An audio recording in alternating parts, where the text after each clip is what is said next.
Hello everyone, welcome you all once again on your own channel. और साथियों, आज के वीडियो में हम बात करने वाले हैं वीएससी के तहत चलने वाले अपने पेपर स्ट्रेस मैनेजमेंट के बारे में। तो वीएससी यानी वैल्यू एडेड कोर्स के तहत जिन स्टूडेंट्स ने चयन किया है स्ट्रेस मैनेजमेंट के पेपर का, आज का ये वीडियो उन सभी स्टूडेंट्स के लिए बड़ा ही इंपॉर्टेंट रहने वाला है। स्ट्रेस मैनेजमेंट की अगर इस पेपर की हम बात करें तो the whole paper is divided into 4 units. 4 unit के अंदर आपका ये पेपर रहेगा and in this video I have covered all the 4 units in a single video. इस वीडियो के अंदर 4 यूनिट्स आपकी कवर कर दी गई है, यानी कंप्लीट सिलेबस को इस सिंगल वीडियो में आपके लिए कवर कर दिया गया है।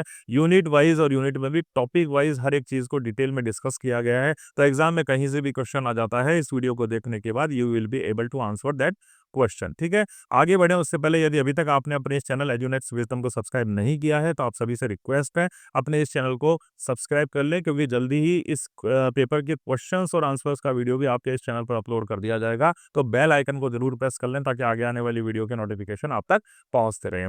आगे बढ़ते हैं साथियों, और यूनिट फर्स्ट की हम बात करते हैं इस पेपर की। यूनिट फर्स्ट की अगर हम बात करें तो यूनिट फर्स्ट का टाइटल है meaning and nature of stress. इसमें difference between the eustress और डी स्ट्रेस की बात की गई है, फ्रस्ट्रेशन की बात की गई है, कॉन्फ्लिक्ट एंड प्रेशर की बात की गई है, मीनिंग ऑफ स्ट्रेसर्स है, common stressors at work place है, stressors unique to the age and gender है। तो ये कुछ टॉपिक है जो यूनिट फर्स्ट के अंदर डिस्कस किए गए हैं। तो वन बाय वन हम हर एक टॉपिक को डिटेल में स्टडी करते हुए आगे की तरफ बढ़ते हैं। तो सबसे पहला टॉपिक हमारा है मीनिंग ऑफ स्ट्रेस। तनाव का अर्थ क्या होता है, तनाव की डेफिनेशन पूछी गई है and from the examination point of view this is very important. आपको आनी चाहिए तनाव की डेफिनेशन क्या होती है, क्योंकि एग्जाम में ये मान के चलिए 100% इस डेफिनेशन को आपसे पूछा जाएगा। तो stress is the body's physical and the mental reaction to any demand, pressure और चैलेंज। ठीक है, अगर किसी प्रकार की कोई मांग हो, कोई दबाव हो या किसी प्रकार की कोई चुनौती हो, तो उस मांग, उस दबाव, उस चुनौती के प्रति आपकी फिजिकल एंड मेंटल रिएक्शन, शारीरिक और मानसिक प्रतिक्रिया जो होती है, उसी को ही क्या कहा जाता है, स्ट्रेस किया जाता है। And it can come from outside like exam, work, relationship, और फ्रॉम इनसाइड लाइक फियर और एक्सपेक्टेशंस। ठीक है, अब जो आपका ये स्ट्रेस है, स्ट्रेस कहाँ से आ सकता है, स्ट्रेस बाहरी वातावरण से भी आ सकता है। जैसे एग्जाम का आपको स्ट्रेस हो सकता है, किसी काम का आपको स्ट्रेस हो सकता है, आपके संबंधों का स्ट्रेस आपके पास हो सकता है। लेकिन स्ट्रेस इनसाइड भी हो सकता है, जैसे आपके आंतरिक डर, आपकी अपने आप से उम्मीदें, ये भी आपके अंदर क्या क्रिएट करती है, स्ट्रेस क्रिएट करती है। तो stress can be internal as well as the external. Stress external भी हो सकता है और स्ट्रेस आपका इंटरनल भी हो सकता है। इस पर डिटेल में आगे डिस्कस करेंगे। A small amount of distress can help us to perform better. देखो, छोटा मोटा दबाव तो हम सबको लेना चाहिए, छोटा मोटा तनाव तो हम सबको लेना चाहिए, क्योंकि ये क्या करता है, इससे हमें हमारी परफॉर्मेंस को सुधारने का मौका मिलता है। यानी अगर हम तनाव ही नहीं लेंगे तो हम किसी काम को ढंग से करेंगे ही नहीं। तो थोड़ा बहुत तनाव तो हम सभी को लेना चाहिए ताकि हम हमारी चीजों को बेहतर ढंग से कर पाए। लेकिन too much stress can harm our health. लेकिन जरूरत से ज्यादा तनाव ले लेना हमारे स्वास्थ्य को क्या कर देता है, खराब कर देता है। तो ये डेफिनेशन आपको याद रखनी है स्ट्रेस की। ठीक है, आगे बढ़ते हैं। According to Richard S Lazarus, Richard S Lazarus ने भी स्ट्रेस की डेफिनेशन दी है, थोड़ी सी उसकी स्टडी हम कर लेते हैं। Stress is a relationship between the person and the environment that is seen as exceeding the person's resources and endangering the well-being। तनाव व्यक्ति और वातावरण के बीच में एक ऐसा संबंध है। तनाव किसके बीच का एक रिलेशनशिप है, तनाव एक पर्सन और एनवायरनमेंट के बीच का एक रिलेशनशिप है, जिससे व्यक्ति अपनी क्षमता से अधिक और अपने भलाई के लिए खतरे के रूप में देखता है। ठीक है, तो तनाव को हम कैसे देखते हैं, डेंजर के रूप में हमारे देखते हैं, हमारे जीवन के खतरे के रूप में हमारे तनाव को हम देखते हैं। ठीक है, तो ये परिभाषा एक जो किसने दी है, एक डेफिनेशन है जो रिचार्ड एस लाजारुस ने दी है। आगे बात कर लेते हैं, सेकंड टॉपिक आपका नेचर ऑफ स्ट्रेस। तनाव की प्रकृति कैसी होती है। तो दो प्रकार का तनाव होता है आपका, एक तो क्या होता है, यू स्ट्रेस होता है और एक होता है डिस्ट्रेस होता है। इसको आप क्या कह सकते हो, पॉजिटिव कह सकते हो। ये पॉजिटिव स्ट्रेस है और ये क्या हो गया, नेगेटिव स्ट्रेस है। ठीक है, तो ये यू स्ट्रेस और डी स्ट्रेस की बात की गई। यू स्ट्रेस पॉजिटिव स्ट्रेस होता है और डी स्ट्रेस नेगेटिव स्ट्रेस होता है। अब इसकी बात कर लेते हैं। पहले यू स्ट्रेस की बात कर लेते हैं कि ये सकारात्मक तनाव होता क्या। Motivates and enhances the performance. अगर आपके यू स्ट्रेस है, अगर आपके ये सकारात्मक तनाव है, तो ये आपको क्या करेगा, प्रेरित करेगा आपकी परफॉर्मेंस को सही करने के लिए, आपको कार्य को बेहतर तरीके से करने के लिए ये आपको प्रेरणा देगा। You stress gives a sense of challenge and purpose. देखो, यू स्ट्रेस आपको क्या करता है, एक उद्देश्य पर व्यक्ति बनाता है। यू स्ट्रेस आपको क्या करता है, समस्याओं को चुनौती के रूप में लेने की प्रेरणा देता है, विच इंक्रीज आवर एनर्जी। और हम किसी भी चीज को उद्देश्य परक बनाएंगे और हम किसी भी चीज को चुनौती के रूप में लेंगे, तो इससे क्या होगी, एक तो हमारी एनर्जी, हमारे के अंदर ऊर्जा, जो एनर्जी लेवल होगा हमारा वो हाई होगा, और उसी के साथ हमारा जो फोकस होगा, हमारा जो ध्यान होगा, वो भी केंद्रित होगा, सेंट्रलाइज होगा। तो यू स्ट्रेस क्या करता है, यू स्ट्रेस आपको समस्याओं को किसी भी भी प्रकार की परेशानियों को एक चुनौती के रूप में आपके सामने पेश करता है और आपको एक उद्देश्यपरक जीवन देता है या उद्देश्यपरक आपको कार्य की ओर अग्रसर करता है। इससे हमारी एनर्जी का लेवल हाई हो जाता है और हमारा फोकस भी बढ़ जाता है। It pushes us to do our best in the task like studies, work और पर्सनल गोल। और अगर यू स्ट्रेस आपके अंदर है तो यू स्ट्रेस आपको हमेशा ही पुश करता है कि आपको कोई भी टास्क मिल गया, चाहे वो पढ़ाई का हो, चाहे कोई अन्य कार्य हो या फिर व्यक्तिगत उद्देश्यों को प्राप्त करने का कार्य हो, आप अपनी बेहतरीन परफॉर्मेंस उस लक्ष्य को प्राप्त करने के लिए देते हैं। तो यू स्ट्रेस एक पॉजिटिव स्ट्रेस है जो आपको हमेशा मोटिवेट करता है कार्य को बेहतर तरीके से करने के लिए। आगे बात करें यू स्ट्रेस की, तो यू स्ट्रेस एक और मदद करता है आपकी हेल्प इन अचीविंग गोल्स। आपके जीवन के लक्ष्यों को प्राप्त करने में यू स्ट्रेस आपकी मदद करता है। You stress make us goal oriented, ठीक है, लक्ष्य केंद्रित बनाता है हमें, and helps in time management, और समय प्रबंधन हमें सिखाता है और सही योजना बनाना हमें सिखाता है। ठीक है, अगर आपके अंदर यू स्ट्रेस है तो आप अपने लक्ष्य लक्ष्य केंद्रित रहोगे, आपका समय प्रबंधन जो होगा, टाइम मैनेजमेंट बहुत बढ़िया होगा और बेहतर तरीके से प्लानिंग के साथ आप अपने लक्ष्यों को प्राप्त करने की ओर बढ़ोगे। It keep us active. You stress हमेशा हमें एक्टिव बनाए रखता है, अलर्ट अलर्ट यानी हमेशा चौकन्ना बनाए रखता है और हमेशा हमारा फोकस कहाँ पे रखता है, हमारी सक्सेस के ऊपर रखता है, यानी सफलता दिलाने में हमारे यू स्ट्रेस का बहुत ही महत्वपूर्ण योगदान है। आगे बढ़ते हैं, यू स्ट्रेस के कुछ एग्जाम्पल देख लेते हैं। जैसे कोई इंपॉर्टेंट एग्जाम की आप तैयारी कर रहे हो, ठीक है, यू इंपॉर्टेंट एग्जाम की आप तैयारी कर रहे हो, तो उसके लिए यू स्ट्रेस आपकी कैसे मदद करता है, यानी थोड़ी बहुत अगर आप टेंशन लेते हो, स्लाइट टेंशन, अगर आप टेंशन ही नहीं लोगे तो आप बिल्कुल लापरवाह हो जाओगे, केयरलेस हो जाओगे। इसलिए अगर कोई इंपॉर्टेंट एग्जाम की तैयारी आप कर रहे हो तो उसके लिए क्या जरूरी है, आपके लिए यू स्ट्रेस जरूरी है। क्यों? क्योंकि slight tension helps in studying better. थोड़ी बहुत अगर आप टेंशन लेते हो तो वो आपको अच्छी पढ़ाई करने या पढ़ाई को बेहतर बनाने में मदद करती है। ठीक इसी तरीके से अगर आप स्पोर्ट्स कंपटीशन के अंदर क्या कर रहे हो, पार्टिसिपेशन कर रहे हो, ठीक है, तो यू स्ट्रेस होना जरूरी है, क्योंकि सामने आपके क्या होगा, देश के विभिन्न हिस्सों से या हो सकता है इंटरनेशनल लेवल से बहुत ही बेहतरीन आपके सामने प्लेयर आएंगे। तो थोड़ा बहुत तो आपको क्या होना पड़ेगा, उसके प्रति सजग होना पड़ेगा और थोड़ा सा तनाव तो आपको लेना पड़ेगा। इससे क्या होता है, थोड़े से तनाव में से आपके अंदर उत्साह जागता है and helps in perform actively. और वो उत्साह जो आपके अंदर जागता है वो आपको सकारात्मक रूप से प्रेरित करता है कि आप उस स्पोर्ट्स एक्टिविटी के अंदर बहुत ही बेहतरीन प्रदर्शन करें। ठीक इसी तरीके से अगर आप कोई जॉब इंटरव्यू के लिए जाते हैं, है ना, कोई जॉब के लिए इंटरव्यू देने के लिए जाते हैं, कोई साक्षात्कार के लिए आप जाते हैं, तो nervous energy keeps you alert, तो थोड़ा बहुत नर्वस होना भी आपके लिए जरूरी है। ठीक है, नर्वसनेस भी तो तनाव का एक प्रतीक ही है, तो आपको थोड़ा बहुत नर्वस होना भी जरूरी है, क्योंकि nervous energy keeps you alert. क्योंकि नर्वस होगे तो आप अलर्ट रहोगे कि इस टाइप के क्वेश्चन मेरे से पूछे जाएंगे या इस तरीके के क्वेश्चन हो सकता है सामने वाला मेरे से पूछे, तो एक्सपेक्टेड आंसर मेरे पास ऐसे रहेंगे, तो मैं इनका उत्तर इस तरीके से दूंगा। तो जॉब इंटरव्यू के लिए भी अगर आप जा रहे हैं तो यू स्ट्रेस वहां भी आपकी मदद करता है। तो you stress is a positive kind of stress. ठीक है, आगे बढ़ते हैं, डिस्ट्रेस की बात कर लेते हैं। डिस्ट्रेस क्या है, एक नेगेटिव एस्पेक्ट डिस्ट्रेस के अंदर है। Distress causes anxiety. डिस्ट्रेस से क्या होता है, तनाव बढ़ता है, एंजाइटी बढ़ती है, हताशा बढ़ती है और आपके स्वास्थ्य संबंधी क्या होता है, विकार भी आपके अंदर आ जाते हैं। व्हेन स्ट्रेस बिकम एक्सेसिव और प्रोलॉन्ग, जब आपका ये तनाव एक्सेसिव यानी जरूरत से ज्यादा हो जाता है या प्रोलॉन्ग यानी लंबे समय तक रह जाता है, तो यही तनाव क्या बन जाता है भैया, डिस्ट्रेस बन जाता है। तो थोड़े समय तक तनाव रहता है वो तो ठीक है, लेकिन यही तनाव आपका लंबे समय तक रह गया और यही तनाव आपका जरूरत से ज्यादा हो गया, तो यही तनाव आपका क्या बन गया, डिस्ट्रेस बन गया। इट कॉजेज मेंटल डिस्कम्फर्ट, और जब ये डिस्ट्रेस बन गया तो आप मानसिक रूप से बड़े ही असहज अपने आप को महसूस करेंगे।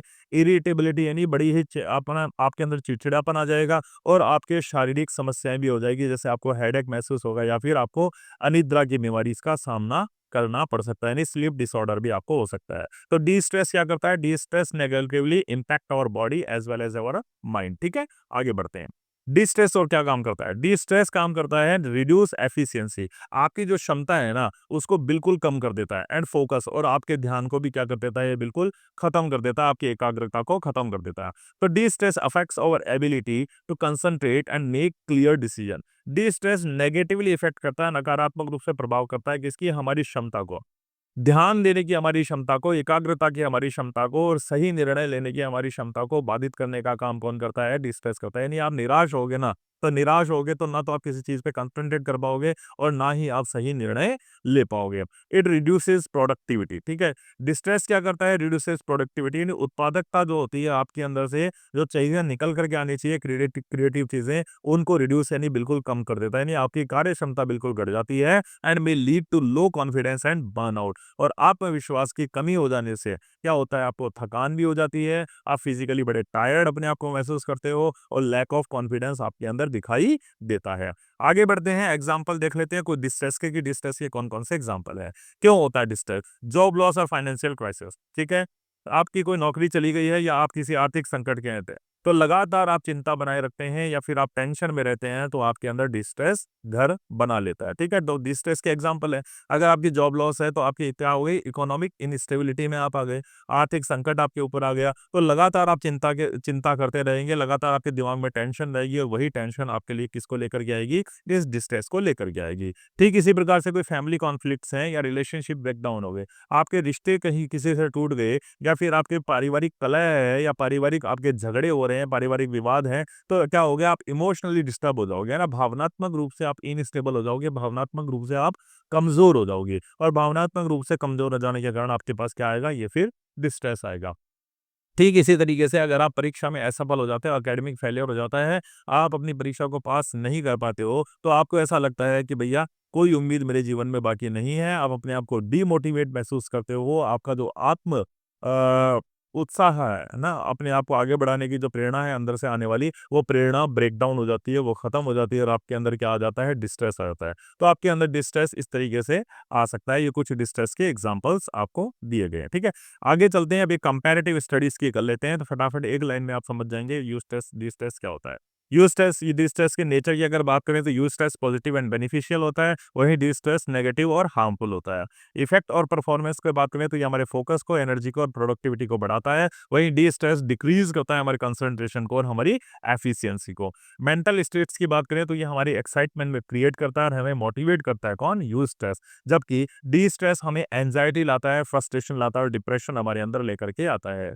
यू स्ट्रेस की बात करें तो यू स्ट्रेस शॉर्ट टर्म के लिए आता है, ठीक है। शॉर्ट टर्म के लिए यू स्ट्रेस आता है, अल्पकालिक ये होता है, जबकि डिस्ट्रेस की बात करें तो often long lasting if unmanaged. अगर आपने सही पर इसका इलाज नहीं किया तो ये क्या हो जाएगा? लॉन्ग लास्टिंग, यानी लंबे समय तक आप किस में बने रहेंगे? डिस्ट्रेस में बने रहेंगे। एग्जाम्पल की बात कर ले तो एग्जाम प्रिपरेशन हो गई, पब्लिक स्पीकिंग हो गई या जॉब इंटरव्यू हो गए, यहाँ पर आप यू स्ट्रेस को देख सकते हो। लेकिन डी स्ट्रेस की बात करें तो जॉब लॉस हो गया, बीमार हो गए, रिलेशनशिप ब्रेकडाउन हो गई या फिर फैमिली कॉन्फ्लिक्ट हो गए, तो ये सभी आपके जीवन में डिस्ट्रेस को लेकर के आते हैं। तो आगे बढ़े उससे पहले यदि अभी तक आपने अपने इस चैनल एजुनेक्स सिस्टम को सब्सक्राइब नहीं किया है तो please do subscribe the channel. यही वो चैनल है जहां पर आपको सारे इंपॉर्टेंट कंटेंट और यूजफुल कंटेंट और इंपॉर्टेंट वीडियो विद क्वेश्चंस और आंसर्स मिलने वाले हैं। तो सब्सक्राइब कर लें और बेल आइकन जरूर प्रेस कर लें ताकि आगे आने वाली वीडियो की नोटिफिकेशन आप तक पहुंचते रहे। तो please do subscribe the channel.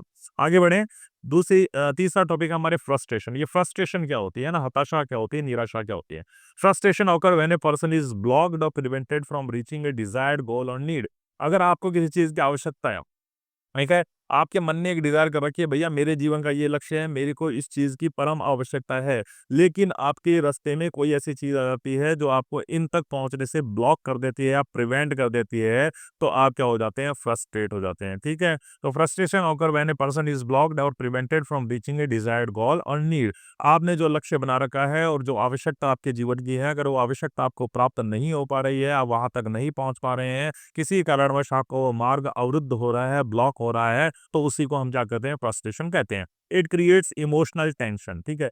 Emotional tension, disappointment and irritation. और जब फ्रस्ट्रेशन आपके पास आ जाएगी तो उससे क्या होगा? एक तो इमोशनल टेंशन यानी भावनात्मक तनाव आपको होगा, डिसअपॉइंटमेंट यानी निराशा होगी और इरिटेशन यानी चिड़चिड़ापन आपके अंदर आ जाएगा। तो अगर आप फ्रस्ट्रेट हैं तो आप इमोशनल टेंशन में भी रहेंगे, आप निराशा में भी रहेंगे और इरिटेशन यानी आप में चिड़चिड़ापन भी आ जाएगा। कॉजेज ऑफ फ्रस्ट्रेशन के कौन कौन से कारण हो सकते हैं उनकी बात कर लेते हैं। एक्सटर्नल ऑब्स्टेकल, कुछ बाधाएं ऐसी होती है जो बाहरी समाज से हमारे बीच में आती है, जैसे हमारी आर्थिक प्रॉब्लम, हमारी आर्थिक समस्या, फाइनेंशियल प्रॉब्लम हो गया, या समाज ने जो बाध्यताएं लगाई हुई है, सामाजिक प्रतिबंध जो लगाए हुए हैं, वो हमारे फ्रस्ट्रेशन का कारण बन सकते हैं, ठीक है। तो हम आर्थिक रूप से सबल नहीं है, एक समाज के अंदर हमें कोई ऐसी जॉब प्राप्त नहीं है जिससे हम आर्थिक रूप से निर्भर हो पाए, तो वो क्या है? हमारा एक्सटर्नल ऑब्स्टेकल है जिसके कारण हम हमारी इच्छाओं को पूर्ति नहीं कर पा रहे हैं। उसी तरीके से कोई सामाजिक प्रेशर है, कोई सामाजिक प्रतिबंध हमारे ऊपर लगे हुए हैं जिसके कारण हम जो बनना चाहते हैं या जो करना चाहते हैं ज़िंदगी में, वो नहीं कर पा रहे हैं, तो वो भी हमारी फ्रस्ट्रेशन का कारण बन सकता है। ठीक इसी तरीके से कुछ आंतरिक कारण भी हैं, जैसे सेल्फ डाउट। यदि आपको खुद के ऊपर ही शंका है, यदि खुद के ऊपर ही विश्वास नहीं है, आपको नहीं लगता कि आप ये काम कर पाएँगे, तो वो भी आपके अंदर फ्रस्ट्रेशन लेकर के आएगा। लैक ऑफ कॉन्फिडेंस, और अगर आपको आत्मविश्वास की कमी है, तो वो भी आपके अंदर क्या लेकर के आएगा? फ्रस्ट्रेशन लेकर के आएगा। तो ये क्या है? इंटरनल कॉन्फ्लिक्ट्स हैं। ठीक इसी तरीके से अनरियलिस्टिक एक्सपेक्टेशन, हमसे कोई अनरियलिस्टिक एक्सपेक्टेशन कर लेना। अब एक average on an average students है और आप उसके पेरेंट्स या उसके घरवाले या उसके रिलेटिव्स उससे एक्सपेक्ट कर लें, नहीं तेरे को तो किसी भी हालत में क्या बनना है? आईएएस बनना ही है। तेरे को किसी भी हालत में मेडिकल ऑफिसर बनना ही है, डॉक्टर बनना ही है। अब उस बच्चे में उतना दिमाग ही नहीं है उस लेवल का, और अनरियलिस्टिक एक्सपेक्टेशन आपने उस बच्चे से कर ली, तो वो बच्चे के लिए क्या लेकर के आएगी? फ्रस्ट्रेशन लेकर के आएगी। और बार-बार आप किसी लक्ष्य को प्राप्त करने के अंदर आप असफल हो रहे हैं, यानी बार-बार आप प्रयास कर रहे हैं और बार-बार प्रयास करने के बाद भी आपके मनोमुताबिक काम नहीं हो पा रहा है, आप अपने लक्ष्य को प्राप्त नहीं कर पा रहे हैं, निरंतर रूप से आप फेल होते जा रहे हैं, तो भी आप फ्रस्ट्रेशन का शिकार हो जाएँगे। तो ये कुछ कारण हैं जिनसे फ्रस्ट्रेशन आपके जीवन में आती है, ठीक है? इफेक्ट्स ऑफ फ्रस्ट्रेशन, फ्रस्ट्रेशन के क्या प्रभाव हो सकते हैं, हम थोड़ी-सी उनकी बात करें। देखो, अगर लगातार आप फ्रस्ट्रेट रहोगे तो आप एग्रेसिव हो जाओगे, आप आक्रामक हो जाओगे। When a person experience the repeated failure of or obstruction in achieving goals, frustration often leads to aggressive behavior. जब आप बार-बार फेल होते हैं, ठीक है? जब आप बार-बार फेल होते हैं अपने लक्ष्यों को प्राप्त करने के लिए, बार-बार आपके मार्ग में अवरुद्ध आते हैं, ऑब्स्ट्रक्शंस आती है, तो आपका बिहेवियर निश्चित रूप से क्या हो जाएगा? एग्रेसिव हो जाएगा, ठीक है? तो फ्रस्ट्रेशन आ गई।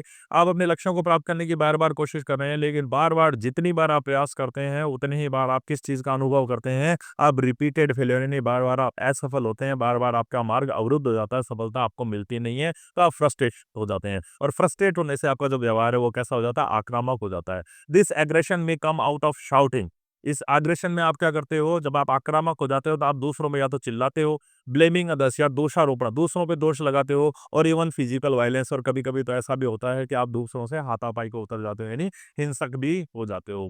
पीपल हु फील हेल्पलेस और powerless tend to express their emotional disturbance through anger, और ऐसे लोग, ठीक है, ऐसे लोग जो खुद को बेबस या असहाय महसूस करते हैं, वे अक्सर अपने गुस्से के जरिए अपने भावनात्मक असंतुलन को प्रकट करते हैं। तो अब भैया आप क्या हो? हेल्पलेस हो, आप असहाय हो, आप पावरलेस हो, आप कुछ भी नहीं कर पा रहे हो, है ना? खुद बेबस हो गए हो, तब अपने गुस्से को कैसे जाहिर करोगे? अपने गुस्से को भावनात्मक असंतुलनता के माध्यम से ही तो जाहिर करोगे, यानी इमोशनल स्टेबल नहीं हो, चिड़चिड़ापन आपके अंदर आ गया, दूसरों पे आप चिल्ला रहे हो, दूसरों पे आप दोषारोपण कर रहे हो और हाथ भी उठा रहे हो, तो इस तरीके से एग्रेशन आपके अंदर आ जाता है, यदि फ्रस्ट्रेशन आपके अंदर आ गई तो, ठीक है? अगला जो फ्रस्ट्रेशन का आपका प्रभाव देखा जा सकता है, वो है विथड्रॉवल और डिप्रेशन, यानी चीज़ों से पीछे हट जाना या फिर बिल्कुल डिप्रेशन में चले जाना, अवसाद में चले जाना, ठीक है?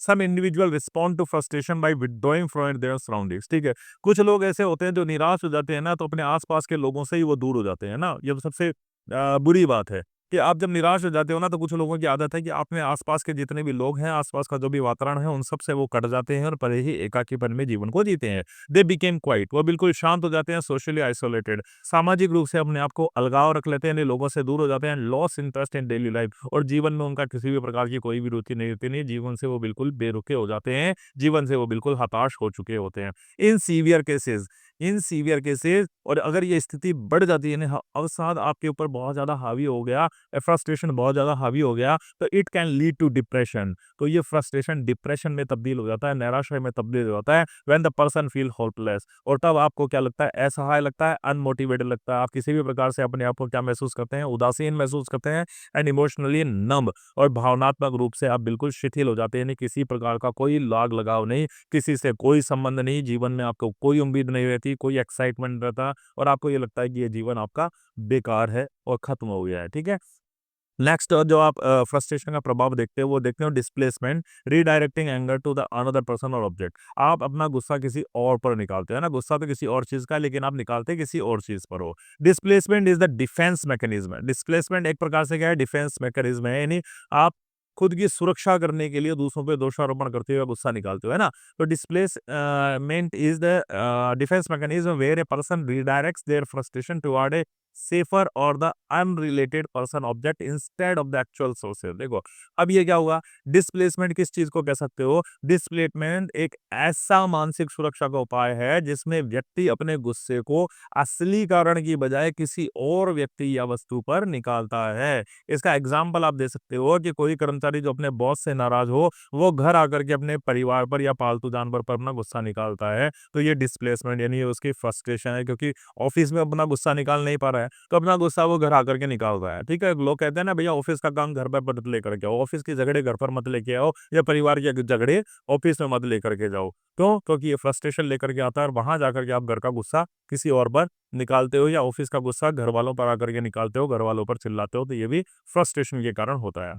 ठीक है, आगे बढ़ते हैं टॉपिक 4 की तरफ। कॉन्फ्लिक्ट एंड प्रेशर की बात इसमें की गई है। कॉन्फ्लिक्ट और प्रेशर क्या होता है, इन दोनों की डेफिनेशन आपको पता होनी चाहिए। मोस्ट प्रोबेबल इन दोनों की डेफिनेशन आपसे पूछी जाएगी, तो डेफिनेशन तो हर टॉपिक की आपको पता होनी चाहिए। फ्रस्ट्रेशन क्या होता है, डिस्ट्रेस क्या होता है, यूस्ट्रेस क्या होता है, कॉन्फ्लिक्ट क्या होता है। अब कॉन्फ्लिक्ट की अगर हम बात करें तो conflict occurs when a person face two और मोर अपोजिंग नीड्स, डिजायर और motives at the same time, making it difficult to make a decision. अब देखो, द्वंद्व की स्थिति हो गई। कॉन्फ्लिक्ट का मतलब क्या होगा, कॉन्फ्लिक्ट का मतलब हो गया द्वंद्व की स्थिति, यानी आपके पास दो चॉइस है। ठीक है, आपके पास दो चीज है या दो विरोधाभासी इच्छाएं हैं। मतलब एक चीज तो आपका, एक मन तो आपका ये कह रहा है कि मुझे मीठा खाना है, लेकिन आपका एक मन ये भी कहता है यार नहीं, मीठे की बजाय मैं थोड़ा सा नमकीन खा लूं तो ज्यादा बेहतर है। यानी ओपोजिंग नीड्स है शरीर की, आपकी आपकी डिजायर्स है, आपकी इच्छाएं हैं, या फिर आपके उद्देश्य हैं। ठीक है, एक ही समय पर दो विरोधाभासी आपकी इच्छाएं, दो विरोधाभासी आपके उद्देश्य, दो विरोधाभासी आपकी आवश्यकताएं यदि आपके सामने आ जाती है और आपके लिए बिल्कुल मुश्किल हो जाता है कि उनमें से किसी एक का चयन कैसे करें, तो इसी को हम क्या कहते हैं, कॉन्फ्लिक्ट कहते हैं। यानी किन्हीं दो वस्तुओं में से किसी एक का चयन न कर पाने की स्थिति ही आपकी क्या कहलाती है, द्वंद्व कहलाती है, कॉन्फ्लिक्ट कहलाती है। और आप जब किसी चीज का चयन नहीं कर पाते कि मैं क्या करूं, मैं क्या नहीं करूं, जब आप ये नहीं सोच पाते हैं तो क्या होता है, it creates a mental tension, मानसिक तनाव आपको महसूस होता है, एंड इमोशनल स्ट्रेस, और भावनात्मक तनाव आपको महसूस होता है। बिकॉज क्योंकि the person is unable to choose between the alternative, क्योंकि आप इस योग्य हो ही नहीं, या आप सामर्थ्य नहीं रखते कि अल्टरनेटिव जो आपके पास अवेलेबल है, ऑप्शन जो अवेलेबल है आपके पास, उनमें से किसी एक का आप चयन कर पाओ, तो कॉन्फ्लिक्ट का जन्म हो जाता है। यानी दो चीजों में से यदि किसी एक चीज का चयन आप नहीं कर पाते हैं, वो दोनों ही चीज आपको चाहिए, है ना, और दोनों ही चीज आपस में विरोधाभासी है, और वो दोनों में से किसी एक चीज का भी चयन आप नहीं कर पा रहे हो, तो उसी को हम क्या कहते हैं, कॉन्फ्लिक्ट वाली स्थिति कहते हैं। टाइप्स ऑफ कॉन्फ्लिक्ट की बात कर लेते हैं भैया, कॉन्फ्लिक्ट कितने प्रकार के होते हैं। तो पहला कॉन्फ्लिक्ट होता है अप्रोच अप्रोच कॉन्फ्लिक्ट, यानी आकर्षण आकर्षण द्वंद्व। ठीक है, देखो conflict between the two desirable option, दो ऐसी चीजें हैं जो अच्छे विकल्प हैं, जो अच्छी चीजें हैं, दोनों ही चीजें आपको चाहिए। द पर्सन वांट्स बोथ, आपको दोनों ही चाहिए, लेकिन आपकी मजबूरी है कि आपको दोनों में से क्या चुनना है, एक को चुननी है। तो अप्रोच अप्रोच कॉन्फ्लिक्ट होता है, यानी दो आपके मनपसंद की चीजें हैं और दोनों ही आपको चाहिए, लेकिन आपके पास ऑप्शन यही है कि आप उन दोनों में से किसी एक का चुनाव कर सकते हैं, तो इसको हम अप्रोच अप्रोच कॉन्फ्लिक्ट कहते हैं। जैसे choosing between the two good colleges और जॉब ऑफर्स। ठीक है, अगर दो बेहतरीन कॉलेज आपके सामने है, कोई एक चुनना है तो आप द्वंद्व की स्थिति में, कोई दो बेहतरीन जॉब आपके सामने, एक को चुनना है तो आप द्वंद्व की स्थिति में। ठीक है, ये है अप्रोच अप्रोच कॉन्फ्लिक्ट। सेकंड प्रकार का जो कॉन्फ्लिक्ट होता है उसको कहते हैं अवॉइडेंस अवॉइडेंस कॉन्फ्लिक्ट। ठीक है, ठीक उसका उल्टा हो गया, conflict between the two undesirable option. अब दो ऑप्शन ऐसे हैं जिन दोनों को ही आप नहीं चाहते हो। द पर्सन डिसलाइक बोथ, आपको दोनों ही पसंद नहीं है, लेकिन फिर भी आपकी मजबूरी है कि आपको दोनों में से क्या चुनना है, किसी एक का चयन करना है। यानी दोनों ही आपके नापसंदगी की चीज है, लेकिन आपकी मजबूरी है कि दोनों में से आपको एक का चयन करना है, तो इसी को हम क्या कहते हैं, अवॉइडेंस अवॉइडेंस कॉन्फ्लिक्ट कहते हैं। जैसे डूइंग ए बोरिंग असाइनमेंट और गेटिंग ए लो ग्रेड, जैसे कोई उबाऊ असाइनमेंट को करना या किसी प्रकार के कम अंक पा लेना। ठीक है, आपके पास दो चॉइस है भैया, या तो कोई बोरिंग असाइनमेंट आपको दे दिया जाए, या तो ये कर लो, या फिर आपको लो ग्रेड यानी कम अंक दे दिए जाए, ये कर लो। तो आप दोनों ही नहीं करना चाहते, लेकिन दोनों में से आपके पास कोई ऑप्शन नहीं है, दोनों में से आपको एक को चयन करना ही पड़ेगा। टाइप्स ऑफ कॉन्फ्लिक्ट में से तीसरे प्रकार के कॉन्फ्लिक्ट की अगर हम बात करें तो इसको हम कहते हैं अप्रोच अवॉइडेंस कॉन्फ्लिक्ट, यानी आकर्षण विमुखता। ठीक है, अब दोनों का क्या आ गया, मिक्सचर आ गया। Conflict where a single option has both positive and the negative aspect, जब आपके पास केवल एक ही ऑप्शन हो, लेकिन वो एक ऑप्शन पॉजिटिव भी है, उसके साथ वो एक ही ऑप्शन नेगेटिव भी है। जैसे मैं बताता हूँ आपको कि accepting a promotion with higher salary but more workload, कि भैया ऑफिस में आपका प्रमोशन तो हो रहा है और प्रमोशन के साथ आपको हायर सैलरी यानी अच्छी सैलरी भी मिल रही है, तो पॉजिटिव एस्पेक्ट है ना। प्रमोशन आप इतने सालों से चाह रहे थे और वो प्रमोशन आपको मिल गया और प्रमोशन होते ही आपको हायर सैलरी भी मिल गई, लेकिन उसी के साथ कंपनी ने क्या कर दिया भैया, आपको वर्कलोड भी बढ़ा करके दे दिया।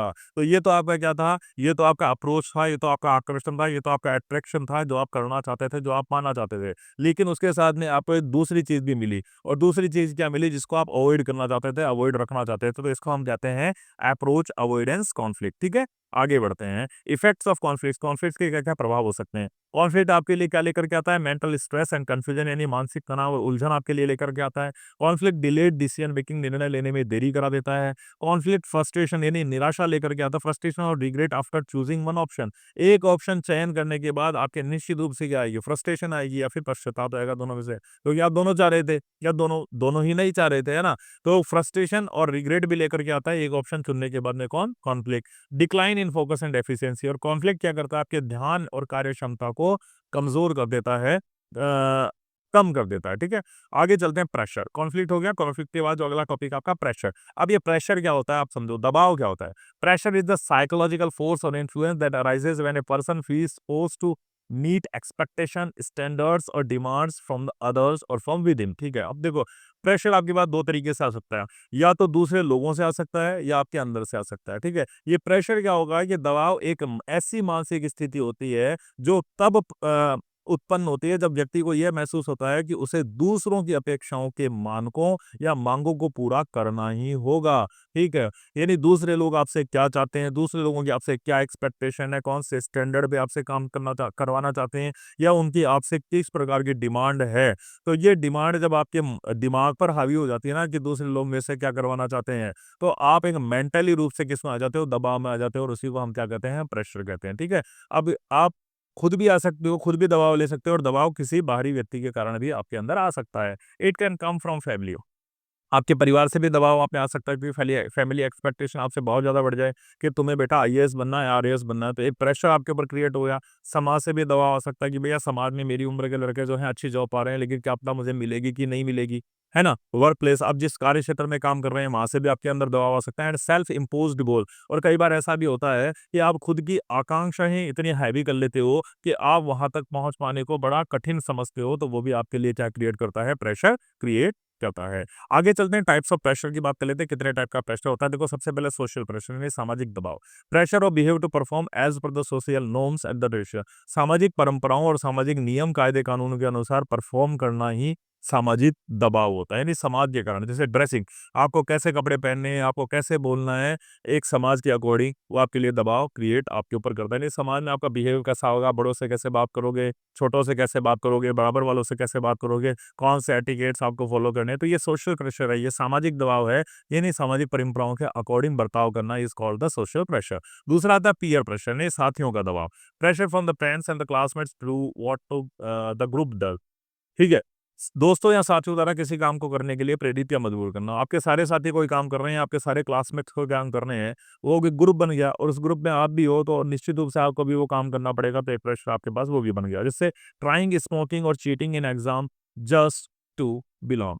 जैसे आपके सभी दोस्त हैं, सभी स्मोक कर रहे हो, आप नहीं कर रहे हो, सभी दोस्त एग्जाम में चीटिंग करते हैं, आप चीटिंग नहीं करते हो, तो आप इंटरनली एक पीयर प्रेशर के अंदर रहते हैं, अब मेरे दोस्त ये काम कर रहे हैं, मैं ये काम नहीं कर रहा हूँ, तो ये होता है पीयर प्रेशर, यानी आपके साथी जो भी कर रहे हैं, आपके साथ वाले जो भी कर रहे हैं, और अगर आप वो नहीं कर रहे हो, तो एक प्रकार का प्रेशर आपके ऊपर क्रिएट हो जाता है। आगे चलते हैं वर्क प्लेस प्रेशर, यानी जिस कार्यस्थल पर आप काम कर रहे हैं, वहां पे क्या होता है, एक समय सीमा होती है, परफॉर्मेंस, यानी आपकी परफॉर्मेंस की एक्सपेक्टेशन होती है कि इस प्रकार का आपको परफॉर्म करना है, एंड फियर ऑफ फेलियर, और आपको ये भय बना रहता है कि भैया कंपनी की ये जो एक्सपेक्टेशन में से कंपनी कर रही है, उस प्रकार की परफॉर्मेंस में कर पाऊंगा कि नहीं कर पाऊंगा, ये भी आपके ऊपर प्रेशर निर्मित करती है। जैसे working over time to meet unrealistic target, आप क्या करते हो भैया, कंपनी ने कोई टारगेट दे दिया, लेकिन वो टारगेट ही बड़ा अनरियलिस्टिक था, यानी उस तक पहुंचा नहीं जा सका, टारगेट को प्राप्त ही नहीं किया जा सकता, वो कोई धरातल पे कॉन्क्रीट टारगेट था ही नहीं, लेकिन उस टारगेट को पूरा करने के लिए आपने क्या कर लिया, प्रेशर ले लिया, और आप ओवर टाइम कर रहे हो, जबकि आपको पता है कि भैया ये टारगेट अनरियलिस्टिक है, इसको प्राप्ति नहीं किया जा सकता, तो क्या होता है, ये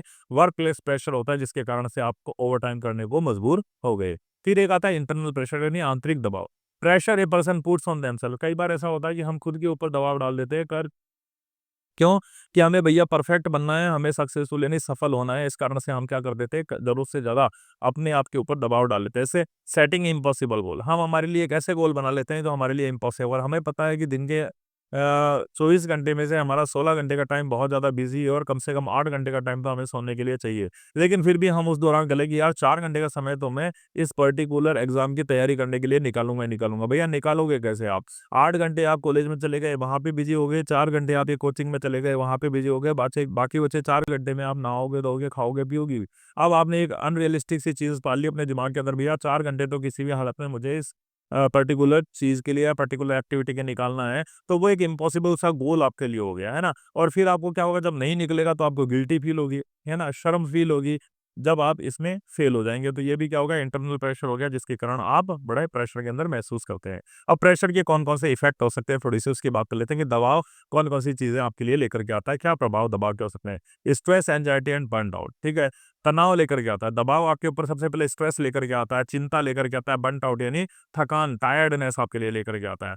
पुअर डिसीजन मेकिंग, दबाव में आप कभी भी सही निर्णय नहीं ले पाओगे, आप हमेशा गलत निर्णय ही दबाव में लेते हैं। मेंटल हेल्थ डिक्लाइन, आपका मानसिक स्वास्थ्य जो होता है वो डिटीरियोरेट हो जाता है, कम हो जाता है। स्लीप प्रॉब्लम्स, और आपके सोने की समस्या जो होती है, नींद की समस्या जो होती है, आप अनिद्रा से ग्रसित हो जाते हैं और फटीग यानी आप थका हुआ महसूस करते हैं, बिल्कुल एनर्जी लेस अपने आप को महसूस करते हैं। आगे चलते हैं, टेबल के माध्यम से फटाफट इन दोनों का कंपैरेटिव स्टडी कर लेते हैं। मीनिंग की बात करें तो state of confusion caused by the clashing choices, needs and motives, ठीक है?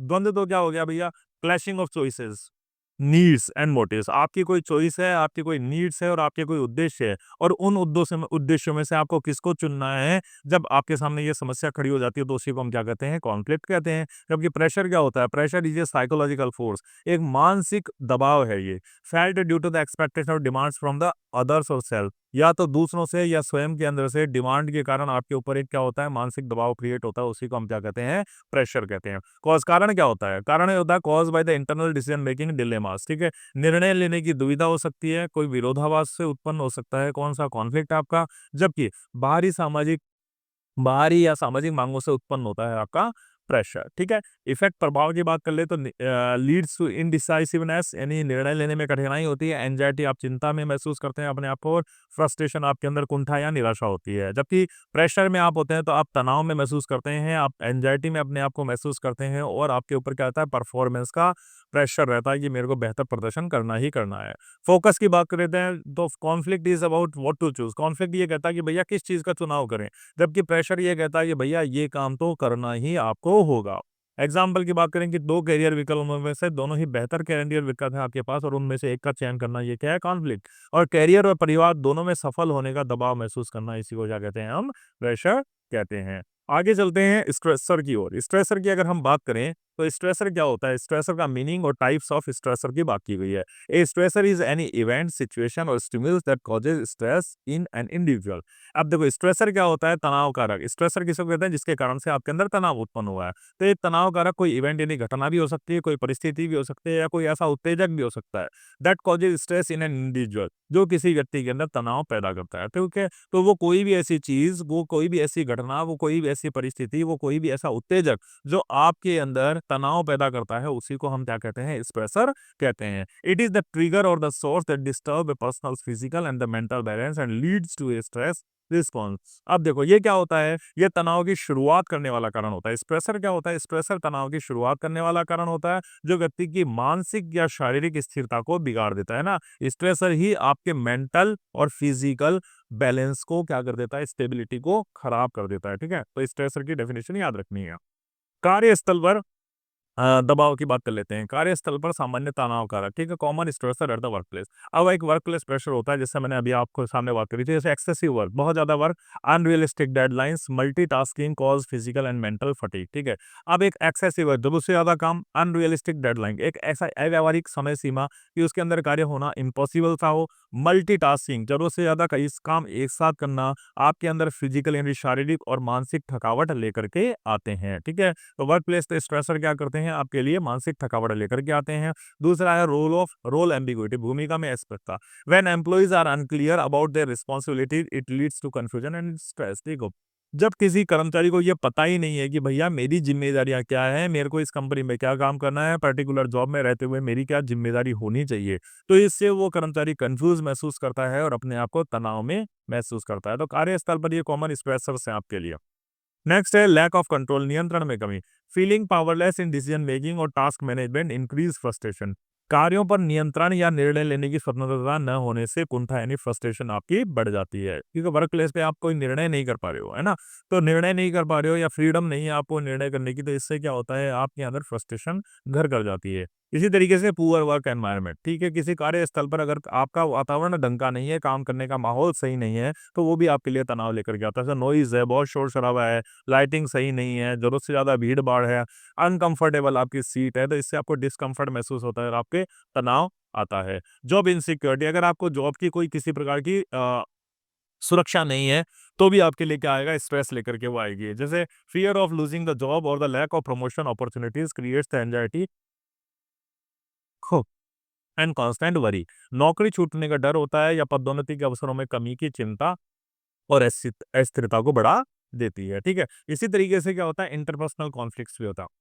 वर्क प्लेस पे अगर आपके सहकर्मियों के साथ आपके रिश्ते ठीक नहीं है, तो वो भी आपके ऊपर स्ट्रेस लेकर के आते हैं। जैसे conflicts with the colleagues, supervisors और the team members disrupt the harmony and create emotional stress. सहकर्मियों या अधिकारियों से टकराव कार्यस्थल की शांति को भंग करता है और मानसिक तनाव को उत्पन्न करता है। लैक ऑफ रिकॉग्निशन, सराहना में कमी। यदि आप जो काम कर रहे हैं और आपको अप्रिसिएशन ढंग से नहीं मिल रहा है आपके हार्ड वर्क का, तो इससे आपका मोटिवेशन कम हो जाता है और डिससेटिस्फेक्शन यानी आपका असंतोष बढ़ जाता है। इसी तरीके से लॉन्ग वर्किंग आवर्स, यदि आप लंबे समय तक काम करते हैं और आपको रेस्ट का कोई टाइम नहीं मिलता और इससे आपकी पर्सनल लाइफ भी क्या होती है, डिस्टर्ब होती है, तो आप अपने आप को थका महसूस करते हैं और शारीरिक रूप से आप क्या हो जाते हैं, अ, शारीरिक समस्याओं में आप जकड़ लिए जाते हैं, तो इससे भी क्या होता है आपके अंदर स्ट्रेस क्रिएट होता है। तो ये सारे के सारे वो कारण हैं कि आप कार्य क्षेत्र में कहीं काम कर रहे हैं, वर्क प्लेस पे कहीं काम कर रहे हैं, तो कौन-कौन से स्ट्रेसर्स हैं जो आपको प्रभावित कर सकते हैं, ठीक है? टॉपिक 6 की अब बात कर लेते हैं।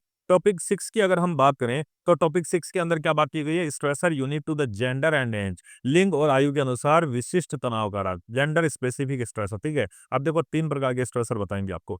एक तो जेंडर स्पेसिफिक स्ट्रेसर होते हैं, है ना? अलग-अलग जेंडर के अकॉर्डिंग स्ट्रेसर भी अलग-अलग होते हैं। जैसे महिलाओं की अगर बात करें, तो महिलाओं के लिए कौन-कौन से स्ट्रेसर हो सकते हैं? वर्क लाइफ बैलेंस प्रेशर, महिलाओं के लिए सबसे पहला जो स्ट्रेसर है, जो सबसे पहला तनाव कारक है, वो क्या है? उनसे ये एक्सपेक्ट की जाती है to manage both home and the job role. अगर महिला कहीं काम कर रही है, तो एक सोशल प्रेशर उसके पास है। किस चीज़ का? कि भैया वर्क और लाइफ दोनों को बैलेंस करने का प्रेशर ये है। यानी आप जहाँ घर पे काम कर रही हो, यानी घर भी आपका सँभलना चाहिए और आपकी नौकरी भी सही से चलनी चाहिए। यानी ना तो नौकरी के कारण घर में कोई तनाव उत्पन्न होना चाहिए, ना ही घर के कारण नौकरी में किसी प्रकार की कोई बाधा होनी चाहिए। तो एक महिला को इन दोनों चीज़ों को मैनेज करके चलना पड़ता है। तो महिलाओं के लिए ये क्या है? एक तनाव कारक है। ठीक इसी तरीके से महिलाओं के सामने दूसरा तनाव कारक जो आता है, स्ट्रेसर आता है, gender discrimination at the work place, ठीक है?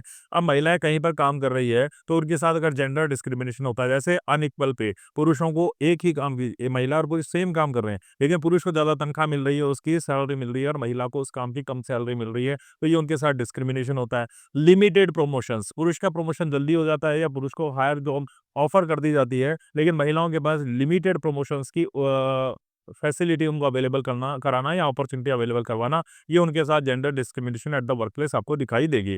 ठीक इसी तरीके से safety concern, fear of harassment, एक महिला को क्या होता है कार्यस्थल पर उत्पीड़न का शिकार भी होना पड़ता है, तो हमेशा उसको ये डर रहता है कि उसके कार्य क्षेत्र का माहौल कैसा होगा, चाहे वो पब्लिक हो और चाहे वो वर्क प्लेसेस हो, है ना। तो ये लिंग के आधारित तनाव कारक आपके लिए कौन कौन से हो सकते हैं उसके ऊपर बात करिए, महिलाओं को किन किन चीज़ों का या किन किन स्ट्रेस का सामना करना पड़ता है। ठीक इसी तरीके से body image and the appearance pressure due to the media and the social expectation, अब आपका शारीरिक छवि कैसे हो, आपको किस प्रकार के कपड़े पहने हैं, किस प्रकार से चलना है, किस प्रकार से एटिकेट शो करने हैं, तो शारीरिक छवि और सौंदर्य को लेकर के भी एक महिलाओं के अंदर सामाजिक दबाव रहता है। ठीक है, तो ये महिलाओं से रिलेटेड स्ट्रेस हो गए जो महिलाओं को फेस करने पड़ते हैं अपने जीवन में। ठीक है, आगे बढ़ते हैं तो हम अब देखते हैं जेंडर स्पेसिफिक स्ट्रेसर में पुरुषों के लिए कौन कौन से तनाव हो सकते हैं।